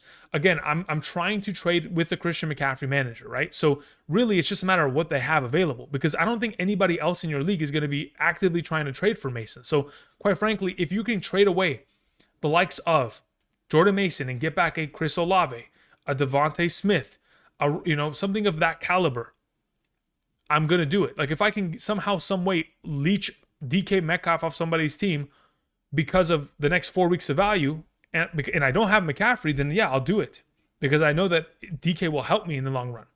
Or even go leech a tight end off somebody's team, like a McBride or something. Just like Andrew Solis just said in the chat. Just give me the idea. Bing. Moving on, we had a question that came in from Norman, who says, Devontae Smith or Michael Pittman Jr. in the flex full PPR? Devontae Smith, especially considering the injury potential of A.J. Brown. And even the potential that even if A.J. Brown plays, guys, on Monday, there is a chance he leaves the game midway through because he re-aggravated the injury. So understand that tomorrow's rankings of A.J. Brown is going to include all of that. So again, swing by tomorrow morning, 7 a.m. to 7 a.m. to 10 a.m. Pacific Standard Time. I'm like 7 a.m. to 3 p.m. What? No. Not doing a marathon here. Herberto Lopez says, Standard League, Flex 1, Rashad White, Godwin, Tank Dell, DJ Moore. I'll play Rashad White there. Thank you. Papa Bless says, full PPR, 10-man, 2 flex. It's Kyler, Saquon, Gibbs, Nico, DJ, Kittle, Flowers, Ramondre. Okay, very well. Trade is Gibbs, Deontay, and Goddard for Mike Evans and Kamara. Yeah, give me Mike Evans and Kamara. Rest of the season. Thank you. Stallions Production says, Judy or Cooks or Shaheed in the flex. Between those three, I'll take Brandon Cooks, again, because of the absence of the one and only Jake Ferguson. You like Trevor Lawrence or Burrow this year? I prefer Burrow rest of the season. Thank you. All right, guys. I appreciate y'all. Thank you, everybody, for coming along. For those of you who sent in super chats, again, thank you for supporting the channel. For those of you who have gone ahead and used code Andrew to get tomorrow morning's rankings, or for those of you who sign up via Patreon to get all of that is offered there, rankings, unlimited questions, private Discord access, all that kind of jazz. Thank you in advance. Again, your guys' continued support allows me to continue to make videos on a daily basis and, of course, live stream. Today was the 10th day in a row of live streaming. We're going to try to go for the remainder of the season every single day. So stay tuned. Tomorrow we'll be back in the morning from 7 to 10 a.m. Additionally, I'll be back Sunday night for another live stream after the Sunday night football game. I'm actually curious, who's playing tomorrow night? NFL. Let's see. Oop, that's not the right link for the NFL. There it is. Tomorrow night's football game is between the Bears and the Texans. That's going to be a relatively boring game. I think the Texans blow them out. So let's hope that's not the case. Hopefully it's an exciting game. But either way, I'll be back tomorrow morning and tomorrow night. Then on Monday, we'll probably have trade targets, buy low, sell high. Tuesday, we'll have waiver wire. Wednesday, we will have running back. Thursday, wide receiver. Friday, hidden gems. Maybe we'll skip tight end and quarterback, just depending on how everything pans out. But we know that next Thursday, we have the Jets taking on the Patriots. We don't need to know whether or not to start tight ends and or quarterbacks in that scenario. So we'll just shift everything down just so we can make sure that on Monday, we can get that buy low, trade, or sell high video. And then Tuesday, the appropriate waiver wire access. Okay.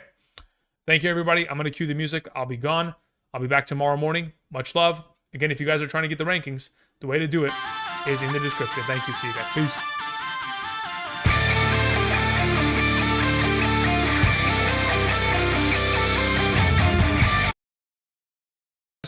As soon as I thought I was going to leave, there was a question that came in. Goodness gracious. I was out the door. Miles Kelly sends in a question for the final question of the day. Says, in a 10-team PPR, start one running back and one tight end. Connor, Jacobs, Ford, Muth. Okay, Miles Kelly's question went away. That's it. I'm done. Good night, guys. Have a good rest of your Saturday.